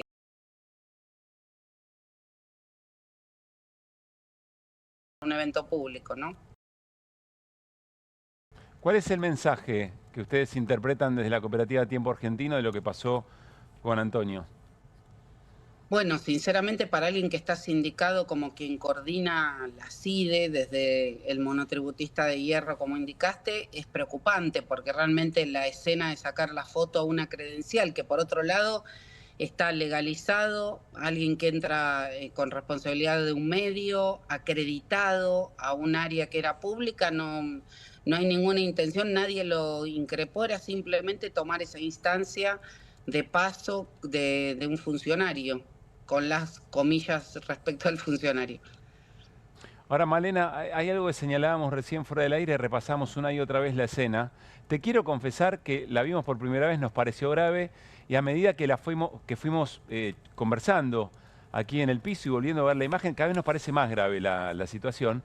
Hay otra colega detrás, no sé a qué medio pertenece, que también le saca una foto a Santiago Caputo. Y hay muchos otros que le estaban sacando fotos desde afuera de la escena. Pero sin embargo hay una decisión. Es decir, evidentemente Santiago Caputo decide mandar un mensaje con eso que hace, a sabiendas que está siendo visto por todo, bueno, que está siendo registrado por los medios, ¿no?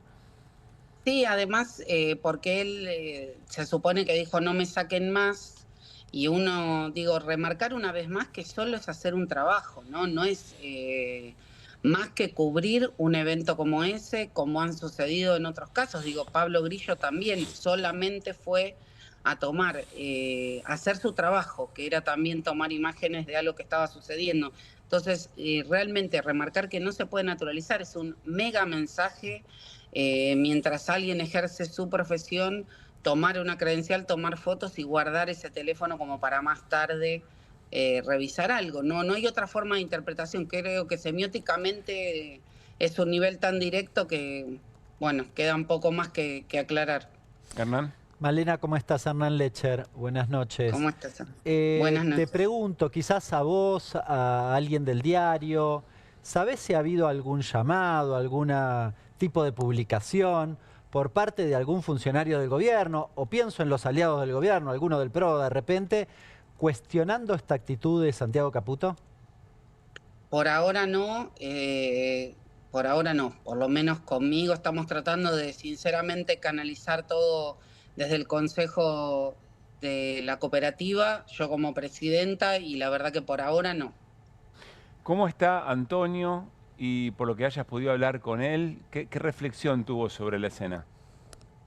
Bueno, él está bien, está sorprendido también porque volvemos al mismo punto, no es solamente acreditarse para cubrir algo que era un debate legislativo, o sea, para candidatos legislativos en la ciudad.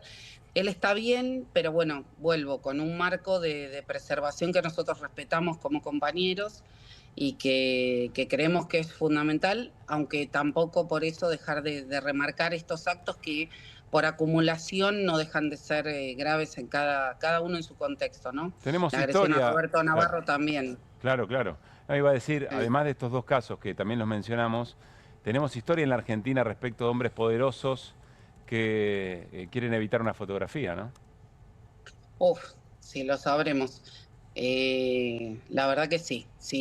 Es un hilado que nos preocupa, que nos alerta y que por eso volvemos a agradecerles el interés y esperamos seguir contándolo justamente para tratar de evitar males mayores. Sigo pensando en la escena, la comparto con Malena y con mis compañeros. Antonio, que evidentemente ve que Santiago Caputo se acerca a él a una distancia ya preocupante, toma la credencial y sin embargo sigue haciendo su trabajo. Sigue gatillando la cámara, ¿no? Eso me parece muy elogiable también. Sigue registrando, podría haber tenido una reacción de no te acerques o, bueno, responder otra vez. Sin embargo, sigue trabajando. Le responde con profesionalismo. No sé, Malena, es una interpretación de lo que vimos nomás. No, es que es eso, es que es volver a reivindicar. Nadie está haciendo nada más que su trabajo, ese nivel de proxemia, incluso el manejo de esa credencial, de cómo lo toma, de de que una palabra, no hay nada mal en esa escena más que tomar esa credencial, digamos. Del otro lado era solamente registrar. Parece que el registrar es un verbo que no está de moda, el poder registrar, la libertad de prensa. Vuelvo a esos tweets, para mí es una época que no hay que naturalizar nada de esto. Es muy valiente de su parte lo que hizo, es seguir y es reivindicarlo con el mismo acto de lo que hicimos, nada más ir a registrar el ingreso de esta persona, como de tantas otras que han pasado, en un lugar que ya de por sí se ingresaba solo con credencial, también eso. Claro, claro. Porque me parece importante remarcar, y nada más alguien dijo no me saquen más, y otra persona, estando en el mismo espacio, con mucha valentía, siguió cumpliendo su función. Malena, lo último, recién charlamos con el abogado de Argra, van a sacar un comunicado desde tiempo, ¿qué van a hacer? Sí, también, la verdad que esto nos agarra en esta instancia, pero sí, vamos a sacar el domingo, ya salimos en redes y bueno, y todo lo que sea necesario en cuidado del compañero, pero también marcando que el periodismo tiene que seguir en pie, la libertad de prensa y todos los riesgos que esto conlleva. ¿Crees que el ejercicio del periodismo hoy conlleva miedo? Me gustaría decir que no, pero entiendo a quien lo sienta. Creo que solo de esta manera, con estas redes, llamando y sintiéndonos acompañados a quien le pase, hoy nos toca a nosotros, le pasó a Navarro, le pasó, bueno, a Pablo Grillo, a toda su familia, con el sindicato también detrás, con Argra. Creo que solo de esa manera podemos acompañar a alguien que es natural, es normal que alguien sienta miedo frente a esas intimidaciones, pero bueno, acá estamos para sostenernos. Malena, gracias por esta charla. Un abrazo para Antonio y para todo el equipo de Tiempo. A ustedes, muchísimas gracias. Bien, allí estábamos charlando con Malena Wiener, la presidenta de la Cooperativa de Tiempo Argentino. Che, no es joda esto, ¿eh? ¿Cuántas veces más tenemos que decir que esto no es joda, no es una cosa más? Lo venimos advirtiendo hace mucho tiempo. Hablamos ayer con Jorge Fortevecchia y nos decía, la palabra es performativa. Es decir, la caracterización de ciertas actividades o ciertas acciones por parte de cierta gente, y además marcarlos con nombre y apellido, o marcar a fotoperiodistas como lo hizo Santiago Caputo en esta escena, tiene consecuencias, es una acción concreta.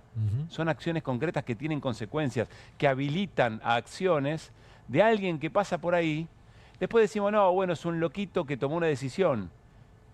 Bueno, eventualmente, si efectivamente es una persona que tomó una decisión individual, no está suelta, está en un contexto en donde hay enorme cantidad de discursos que tienen capacidad de acción y que son habilitantes de estas acciones.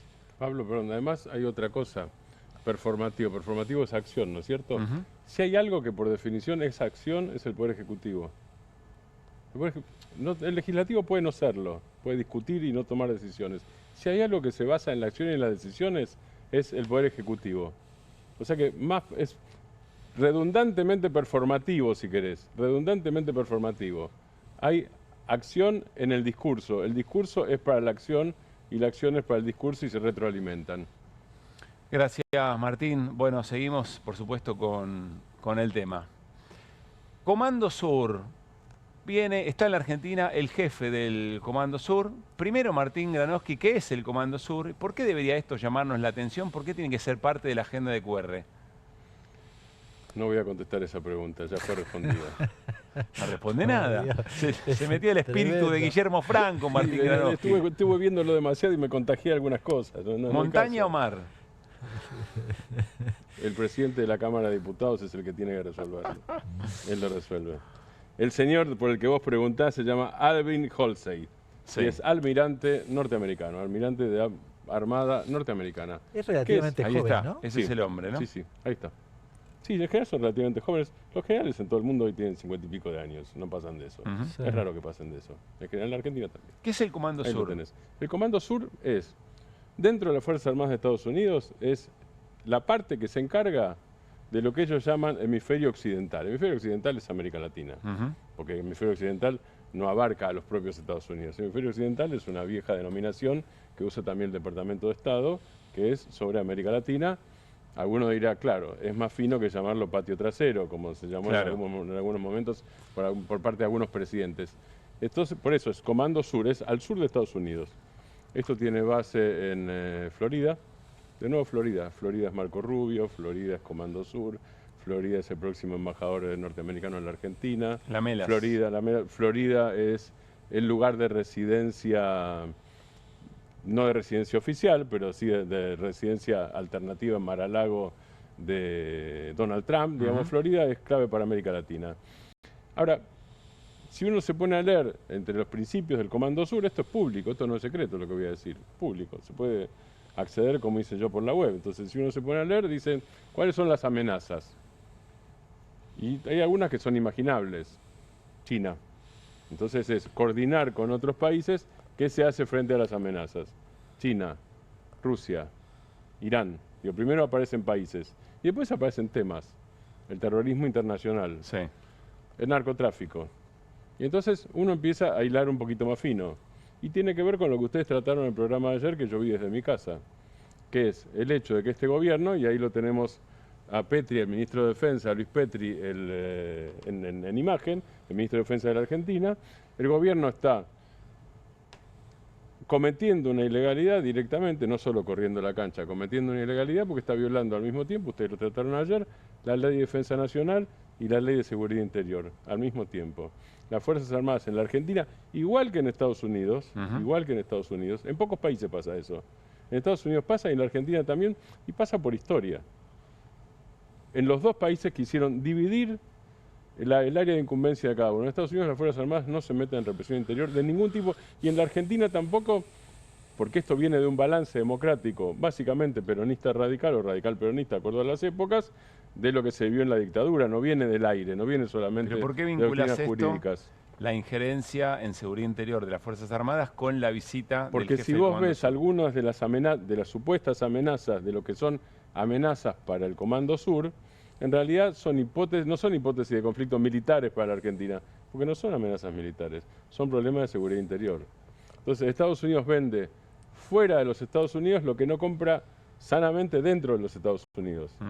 La democracia argentina no compró hasta ahora eso, al contrario, la democracia argentina legisló en contra de eso y este gobierno está yendo, como en muchos otros temas, a contramano de los 41 años de democracia. Ahora, dos cosas, Martín. Yo recuerdo a Laura Richardson, la anterior jefa del Comando Sur, en Estados Unidos, después de una visita por la región, que dijo, por ejemplo, el Triángulo del Litio. Bolivia, Chile, Argentina y otros minerales muy importantes, otras riquezas naturales, son un asunto de seguridad nacional para los Estados Unidos. Exactamente. Esa doctrina sigue, efectivamente, y es seguridad nacional porque cobre, por ejemplo, son todos los minerales, pues no se agota allí, ¿no es cierto? Eso tiene importancia en la industria armamentística, tiene importancia en la industria electrónica, y son insumos que ahora son más importantes todavía, porque en la guerra arancelaria o la guerra geopolítica o la guerra comercial entre Estados Unidos y China, eso empieza a resultar más escaso para los Estados Unidos, con lo cual países que tengan esos recursos van a ser más apetecibles o van a ser un blanco mayor de lo que eran hasta ahora, justamente porque una parte de esos insumos venían de los Estados Unidos, de China, disculpame. Cuando quise adelantarles este tema antes de la tanda, fallido, dije vamos a hablar del Fondo Monetario Internacional. Voy a explicarles por qué dije eso. Y quiero preguntarte si es demasiado conspiranoide el asunto. Si uno piensa que para los Estados Unidos nuestras riquezas naturales son parte de su seguridad nacional, de la de Estados Unidos, si uno piensa en la importancia que le da el gobierno al salvataje del Fondo Monetario Internacional y que Estados Unidos fue determinante en este nuevo programa y que al día siguiente vino el secretario de Tesoro de Estados Unidos a rubricar todo eso, ¿vale la pregunta sobre si esto tiene que ver con algo que se haya negociado en el marco o con Estados Unidos o con el Fondo Monetario, esta presencia? Puede tener que ver, sí, además estuvo el secretario del Tesoro, como decía. Puede tener que ver, pero yo no lo puedo saber a ciencia cierta. ¿Pero es legítima la pregunta? Sí, por supuesto que sí. Sí, la pregunta no es conspiranoica, es una buena pregunta. El estudiante Letcher quiere contestar. No, sí, claro. Recuerdo una cuestión muy importante. ¿Se acuerdan cuando Milei lo llama por teléfono a Macron? Y Macron tuitea. ¿Qué pone Macron? Dice, bueno, estuvimos muy de acuerdo y bueno, vamos a trabajar o a profundizar nuestras relaciones, dice, para ser preciso, sobre metales raros. No hay relación de metales raros entre la Argentina y Francia. Con lo cual, evidentemente hay un compromiso. Lo llamó para el voto en el Fondo Monetario Internacional y tenía que ver con esto. Así que evidentemente está en el centro de la escena, no solo, si querés, para el fondo como un organismo en términos generales y para Estados Unidos en particular. El litio es conservación de energía, muy importante. Y además hay otra cosa. Empresas norteamericanas ya están participando en la explotación de litio. El problema de esto es que puede remachar algo que en realidad es responsabilidad primaria de la Argentina, digo para no tirar el tema para afuera. ¿Cuál es la responsabilidad primaria? En un momento yo le pregunté a 2 o 3 gobernadores, no puedo dar el nombre, pero fueron conversaciones off the record, ¿por qué no avanzaba con la industrialización del litio? Y la respuesta antes de mi ley fue, porque nosotros queremos regalías ahora. Entonces exportamos materia prima y después la industria, bueno, viste, lleva mucho tiempo, bueno, eso es un problema. Ahora, este tipo de relaciones no crean ese problema que ya existe, pero lo remachan. Lo remachan. Suma un elemento más a tener en cuenta en la estadía del jefe del Comando Sur de Estados Unidos en la Argentina. Va a ir a visitar Ushuaia. Sí. De la misma manera que lo había hecho Laura Richardson. Laura Richardson, porque en Ushuaia hay una base. ¿Una base de qué características? Es una base de la Marina, que es una base en desarrollo. Ahora, ¿por qué va a visitar Ushuaia? Porque Estados Unidos, esto es muy parecido, el mundo es muy diferente. Pero hay un parecido a la Inglaterra de los años 1820. Digo, hay cada vez un problema logístico mayor, y Estados Unidos quiere lo mismo que querían los ingleses en la década de 1820, con la Argentina, con Uruguay, con lo que no era todavía Argentina y Uruguay, con Singapur y por varios otros lugares en el mundo, que es asegurarse puertos en lugares estratégicos para asegurarse la circulación de mercancías. Estamos en lo mismo, agudizado por la fragmentación y por la guerra arancelaria, e insisto, no solo arancelaria, sino política, entre los Estados Unidos y China. Y hay otro elemento. Estamos hablando, además, de una base muy cercana a la Antártida y, claro, por lo que vos decías, al Estrecho de Magallanes. Antártida, Malvinas, Estrecho de Magallanes. Y nosotros al Pacífico no lo miramos. Hay un artículo muy interesante de Daniel Kersfeld en Página 12 de hoy, donde habla de que Estados Unidos lo que quiere es aumentar, hay una política del Comando Sur que es aumentar la cantidad de bases en América Latina. Esa es una política. En Panamá hay varias. Pero recuerden ustedes que una de las primeras declaraciones de Donald Trump es que nos devuelvan el canal de Panamá. No pasó eso. Lo que pasó es que China ya no está más en el canal de Panamá y está BlackRock, claro, un fondo de inversión norteamericano, fondo especulativo norteamericano. Y las bases a aumentar, yo no sé si será de la Argentina, pero claramente está bajando cada vez más hacia el sur. Hay un lugar al que hay que prestarle atención de ahora en adelante y tiene que ver con las recientes elecciones en Ecuador, que son las Islas Galápagos. Las conocemos por las tortugas, básicamente. Bueno, las vamos a conocer por las tortugas y por la presencia norteamericana cada vez más fuerte. Gracias, Martín. Tanda y seguimos como ocurre.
Pilar, contamos con Mimuni, nuestra herramienta digital de atención ciudadana para solicitar turnos, realizar trámites y gestionar reclamos de manera ágil y cercana. Descárgate la app o chatea con nosotros por WhatsApp a través de 11 52 38 68 64. Las 24 horas del día. También podés acercarte a cualquiera de nuestros puntos Muni de lunes a viernes de 8 a 18 horas y los sábados de 9 a 15 horas. En Pilar, seguimos acercando el Estado a todos y todas las pilarenses. Pilar presente con futuro.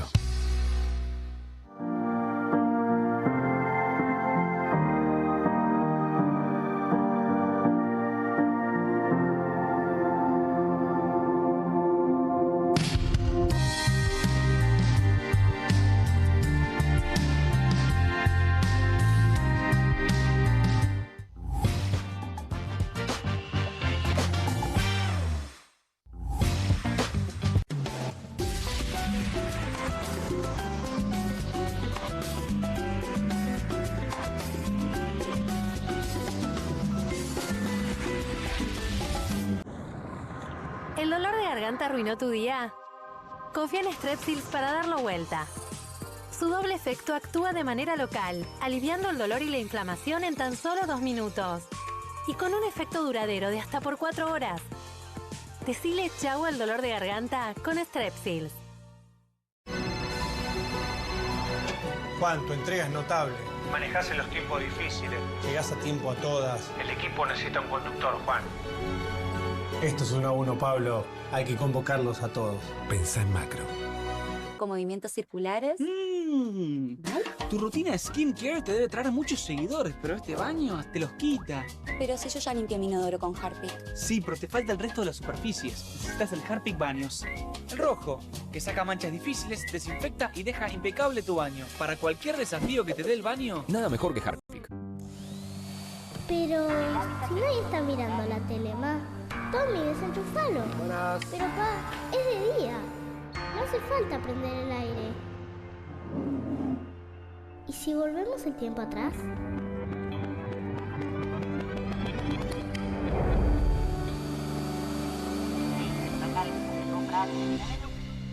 Sí. Pequeños cambios hacen una gran diferencia. Cuida la energía. Sumate al consumo eficiente. Sumate al cuidado del planeta. Edenor. Las casas usan diferentes perfumes. Eligen oler a café en la mañana, a veces a ropa recién lavada y otras a madera. Pero cuando quieren oler a limpio, eligen Prosenex. Sentí el perfume de la limpieza. Prosenex, limpieza que se siente.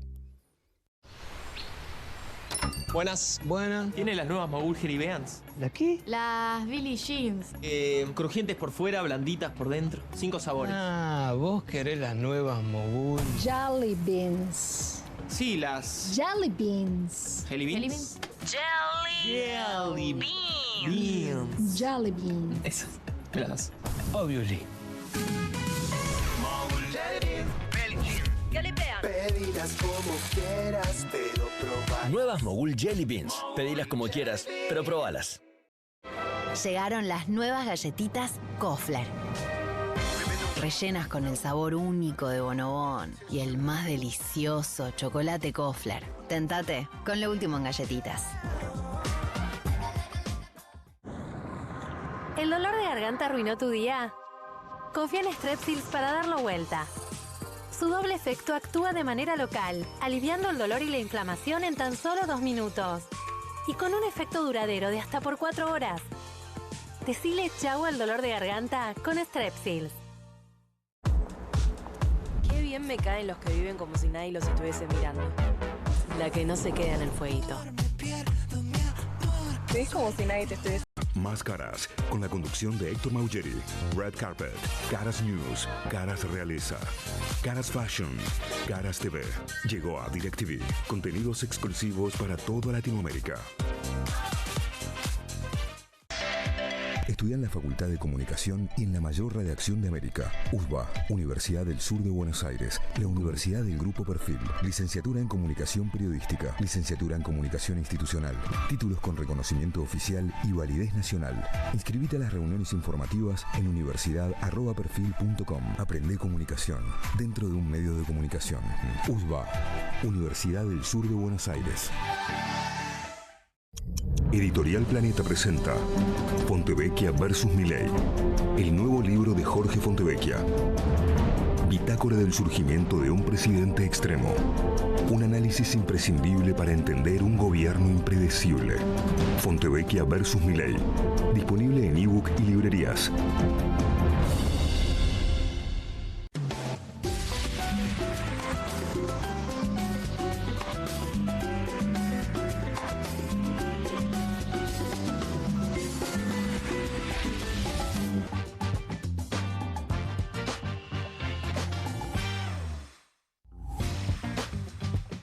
Bueno, muy bien, seguimos en QR. Otro acontecimiento importante, además de la presencia de Guillermo Francos en el Congreso, respondiendo por el caso Libra, tiene que ver con el debate legislativo, el debate por las elecciones legislativas en la ciudad de Buenos Aires. Está en línea Hernán Banoli, de la consultora Sentimientos Públicos, tiene algunos datos interesantes que ahora vamos a compartir, pero vamos a charlar un poco a ver qué ocurrió en ese debate, o por lo menos en la mirada de Hernán.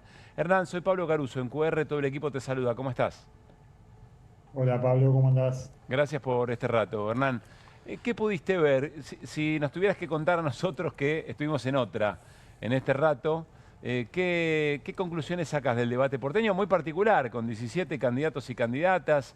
Extraño, por lo menos pensando en que la ciudadanía porteña tenía que sacar algo en limpio de ahí.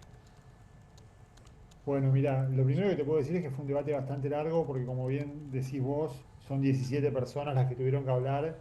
Tiene una mecánica que intentaba ser bastante dinámica en el sentido de que le preguntaban a cada uno 4 y se iban rotando y tenían después al final 1 minuto y medio de cierre. Y bueno, lo que se notó es que hubo una gran variedad de propuestas, una tónica muy agresiva de todos los candidatos queriéndose recortar como los que vienen en algunos casos de afuera de la política, o en otros casos los que son los grandes hacedores, digamos, de la gestión. Pero te diría que pasando en limpio, no hubo demasiadas propuestas concretas en el sentido de que no hubo demasiadas leyes o demasiadas cosas instrumentalizables, sino fue más bien un debate donde hubo cartas de intención, ¿no? Algunos apostando más por el trabajo de la producción, otros en contra de la burocratización del Poder Ejecutivo, algunos otros a favor de los jubilados, tratando de instalar la agenda nacional, que esa fue otra de las principales tensiones, ¿no? Entre la agenda nacional y la agenda local. Claro. Perdón la pregunta tan directa, pero ¿hubo ganadores o perdedores claros? Yo creo que no hubo ningún ganador ni perdedor claro. Hubo un cruce muy interesante y picante en un momento entre los dos que parece que van encabezando las mediciones en las encuestas de opinión, que son Adorni y Santoro. Cuando Santoro le dijo que él no necesitaba esconderse detrás de nadie porque él era Santoro, y Adorni le respondió que en realidad el que se estaba escondiendo Santoro era Santoro porque no decía que era kirchnerista. Eso yo creo que fue lo más saliente y lo más picante entre los dos que van primereando, pero después no sé si se puede decir que ganó alguien. Me parece que todos fueron muy preparados, hubo cruces interesantes, pero no daría un ganador. Por análisis y por datos que puedan tener en la consultora, ¿cómo estás viendo la escena en la Ciudad de Buenos Aires de cara a las elecciones del 18? Mira, nosotros lo último que vimos que es hace un tiempo, y esto es un escenario que es bastante cambiante, ¿viste? Porque la elección porteña va adquiriendo cada vez más protagonismo.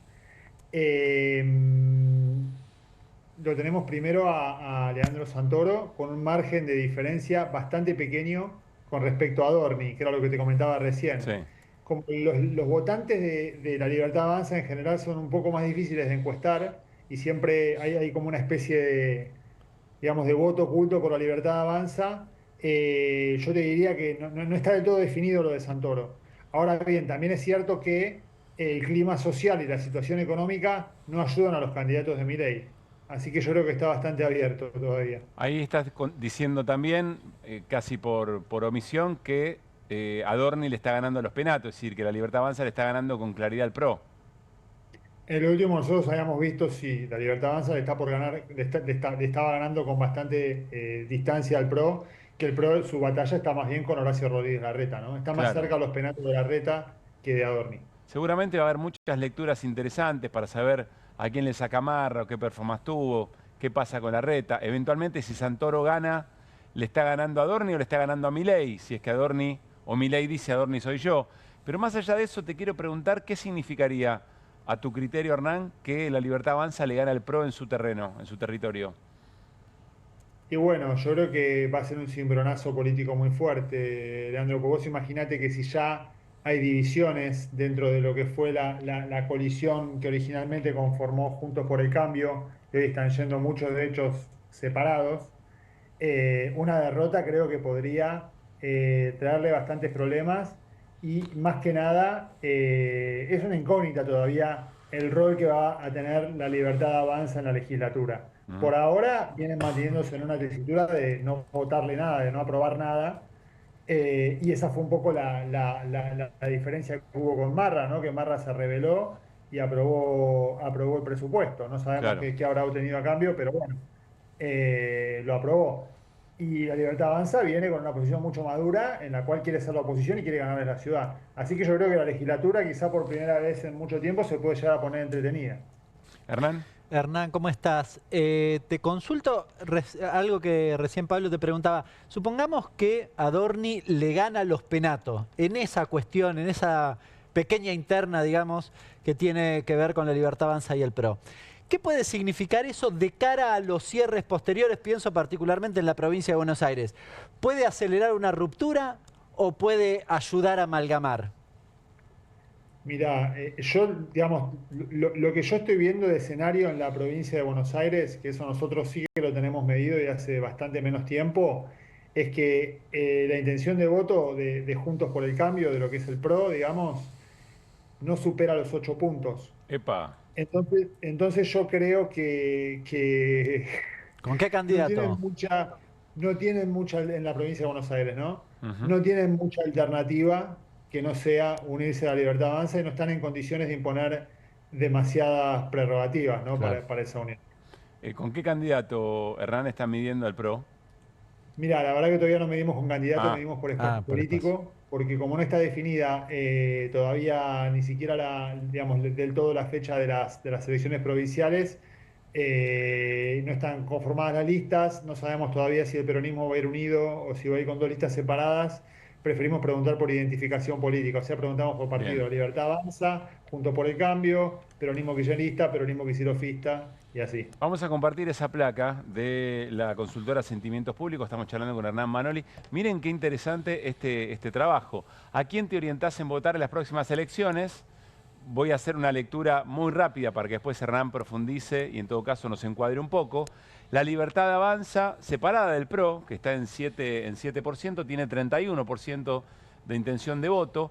Ahí aparece, entiendo yo, Hernán, esa diferencia entre un peronismo kicilofista y un peronismo más cristinista, por decirlo de alguna manera, 21 y 17%. Acá hay una primera lectura, es decir, ¿qué pasaría si van divididos? ¿Qué pasa si van juntos? Aparece, no sabe todavía, 14% es un número importante, 7% del PRO y el resto, las demás fuerzas.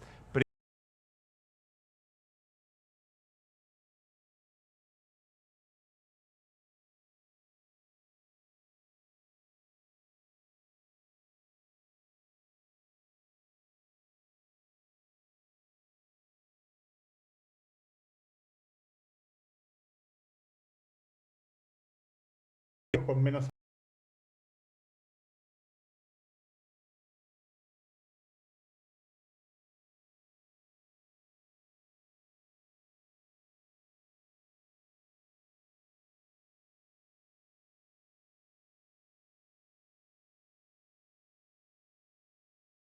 habitantes.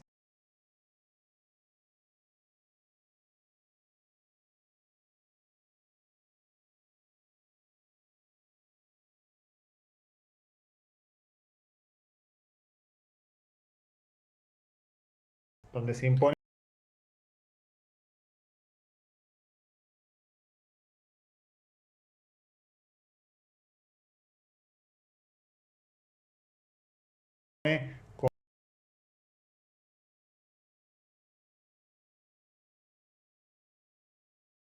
con mucha distancia. Después, con respecto al peronismo, nosotros creemos que, bueno, que digamos, presentarse en listas separadas, al menos en el corto plazo, no sería lo más beneficioso para lo que queda como foto, para lo que queda como imagen del peronismo. Después uno no puede saber si eso no termina generando un efecto positivo en el mediano plazo y de un ordenamiento interno, digamos, de la fuerza política. Pero que si va separado el peronismo no va a obtener el primer lugar, yo creo que está bastante confirmado, porque cuando vos te pones a mirar ese porcentaje que vos resaltabas de 14% de personas que todavía no decidieron, sí. Hay muchas que todavía ni siquiera saben qué se vota. Y hay muchas que ni siquiera saben cuándo va a ser ni están al tanto de la discusión. Nosotros hacemos trabajo cualitativo también, muchas veces hacemos entrevistas, hacemos grupos focales. La gente no sabe, no entiende qué se está votando, la gente no entiende por qué puede ir dividido el peronismo. Hay mucha cantidad de gente que la verdad que no está del todo interiorizada con lo que está pasando con la política, y ellos integran principalmente a aquellos que todavía no lo saben. Claro. Si uno lo proyecta, esta proyección favorecería quizás un poco más al peronismo que a la Libertad Avanza, aunque no de una manera tan directa o tan clara, digamos, ¿no? O sea, el peronismo, si se uniera, podría superar por un margen considerable a la Libertad Avanza, incluso si se le uniera al PRO. Pero bueno, Claro. está todavía muy reñido el escenario, y lo que parece a primera vista es que si van separados los dos tipos de peronismo, favorece a Libertad Avanza, que queda primero a pesar de que quizá no reúne una mayoría tan notoria. Hernán Martín Granowski tiene pregunta también. Sobre la placa de recién, quería preguntarte si podés trazar algún escenario en el caso de que vayan juntos lo que vos definís como peronismo cristinista o peronismo quisilofista o como se defina. Si van juntos, ¿se suman las dos cifras o es menor? No, si van juntos, se suman las dos cifras y incluso te diría que quizás pueden sumar algún otro porcentaje de los indecisos. O ¿no? sea, De podrían ese 14% potenciar que inclusive. tenemos. Exacto. Sí, esas dos cifras se suman. Si vos ves las proyecciones de lo que votaron y además si te fijas en lo que respondieron otras preguntas que son más de opinión, de prácticas y de muchas veces de creencias con respecto a la inseguridad, el electorado, incluso si lo abrís por clase social, ¿no, Martín? El electorado del peronismo kirchnerista y el electorado del peronismo quisilofista es bastante homogéneo. Es bastante homogéneo. Hernán, gracias, gran trabajo. Seguimos, por supuesto, consultando. Un abrazo grande. Gracias a ustedes. Buenas noches. Hernán Manoli. Hubo en las últimas horas una definición de Sebastián Pareja, el armador de la Libertad Avanza en la provincia de Buenos Aires, que viene a sumarse a la saga de Mauricio Macri y Mar del Plata diciendo, bueno, los que tenían precios ya no están acá, nosotros tenemos valores. Javier Milei diciendo, bueno, si eso es así, mostrame la factura. Y aparece Sebastián Pareja, insisto, armador de la Libertad Avanza en la provincia de Buenos Aires, que dice esto. Yo creo que el expresidente hace rato que no tiene razón. Lamentablemente, ¿no? Creo que nosotros llevamos adelante una tarea en lo personal. Cuando ganamos en el balotaje, en noviembre del 23, yo me junté con la mesa política de la provincia de Buenos Aires y di una sola indicación. Esa indicación fue no ir a caranchar en los espacios amigos, como el PRO, como sectores del radicalismo, no ir a buscar a sus dirigentes, dejar que el proceso decante naturalmente. Hicimos eso, en ese momento ni siquiera había que comprarlos, estaban regalados. Y no se regalaban. Sí. Se regalaban porque querían estar con ustedes. Sí. Y no los fuimos a buscar. Dejamos las puertas abiertas para que el proceso se diera de manera natural.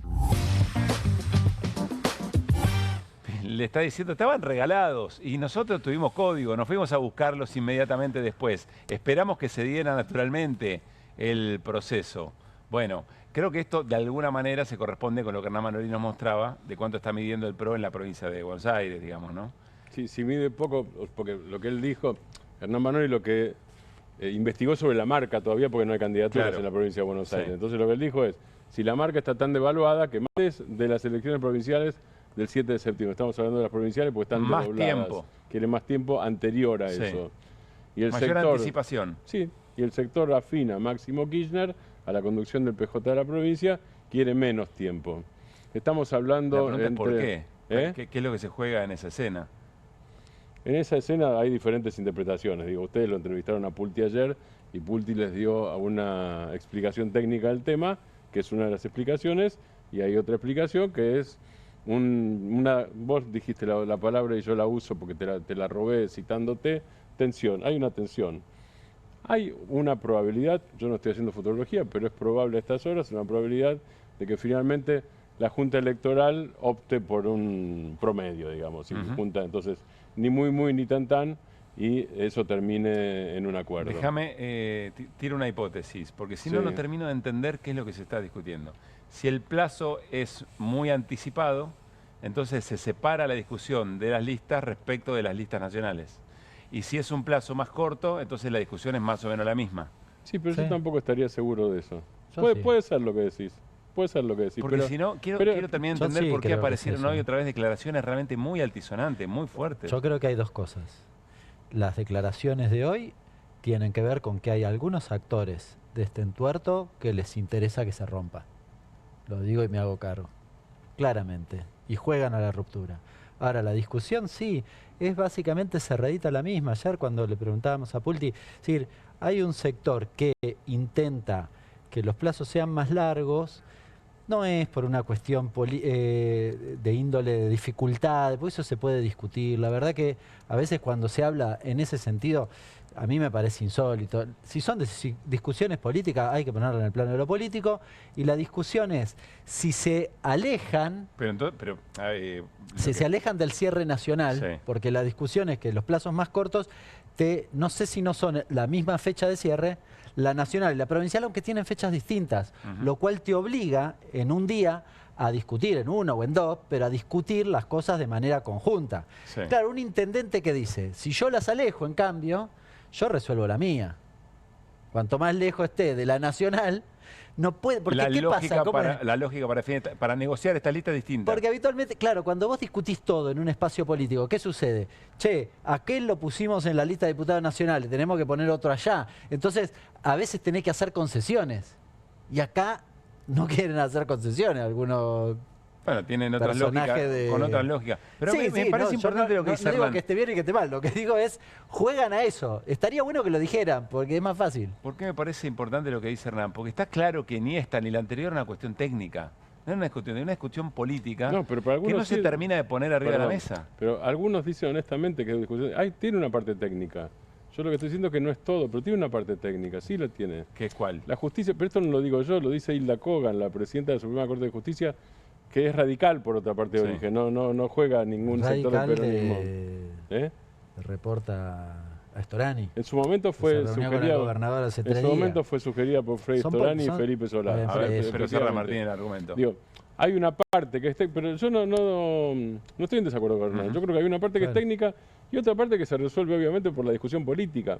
Porque además es como en la vida, vos decís, ¿viste esa cosa de ganar tiempo que tenían los padres en una época? Entonces los hijos tenemos que ganar tiempo, no existe más casi eso. Porque después los tiempos se pierden. ¿Qué es ganar tiempo? Digo, depende cómo lo uses.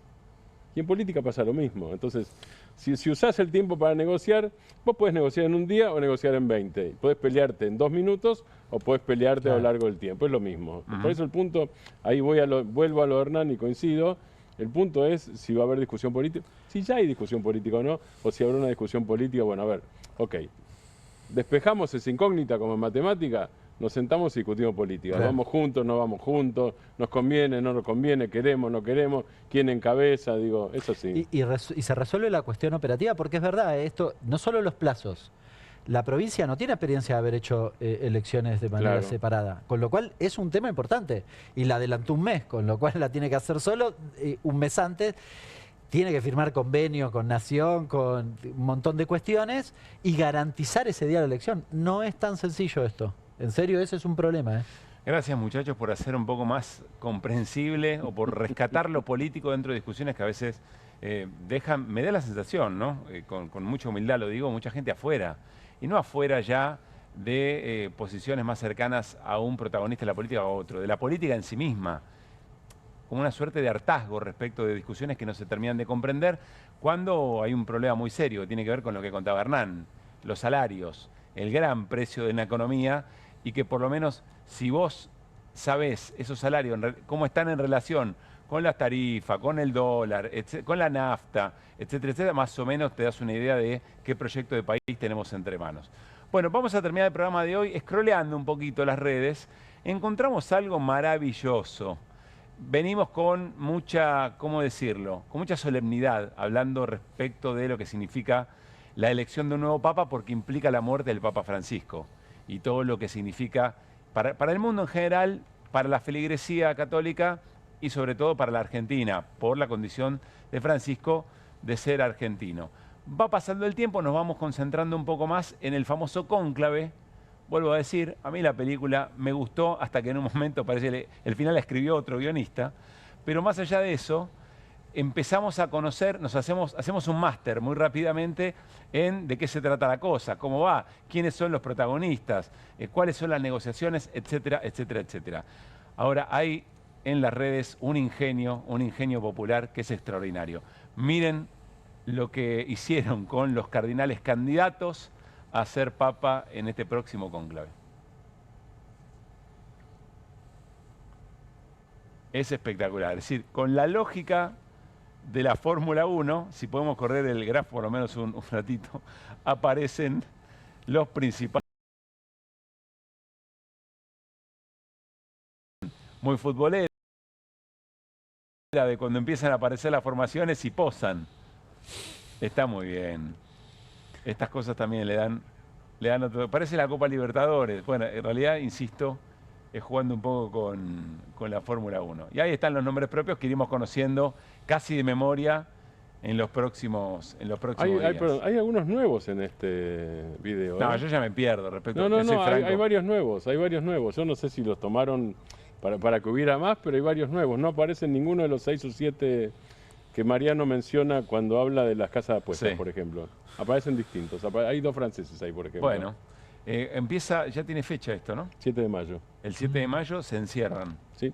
Y a partir de ahí empiezan las negociaciones. Y ahí sí que no conseguís nada, ni off the record, ni nada. Ahí nadie sí, que ¿no? te llame, no conseguís nada. No hay forma, ¿no? No. ¿Sabés que ese cónclave hace como 1000 años? Sí, póstense, ¿no? Un poco menos, 800 años, hacen este cónclave, se encierran una serie de obispos, bueno, para definir el Papa, el reemplazo del Papa, y estaban tan cómodos, le llevaban comida, qué sé yo, que tuvieron 4 años para elegir el Papa. Hasta que le cortaron los víveres y tuvieron que elegir. Para eso ahora tiene una serie de reglas. ¿En serio pasó esto? El riesgo de que se quedaran ahí. Algunas explicaciones son mucho más simples de las que nos imaginamos, o más brutas de lo que nos imaginamos. No, incluso hay hasta un cierto momento que se necesitan 2 tercios y después de una cierta cantidad de días se resuelve por mayoría y chao. O sea, si no... flaco, señor cardenal, su eminencia terminal. A ver quién saca el palito más largo, listo, eventualmente. Claro, es así. Penales, sería extraordinario. Sí. Bueno, nos estamos despidiendo. Me cuenta el equipo de producción que está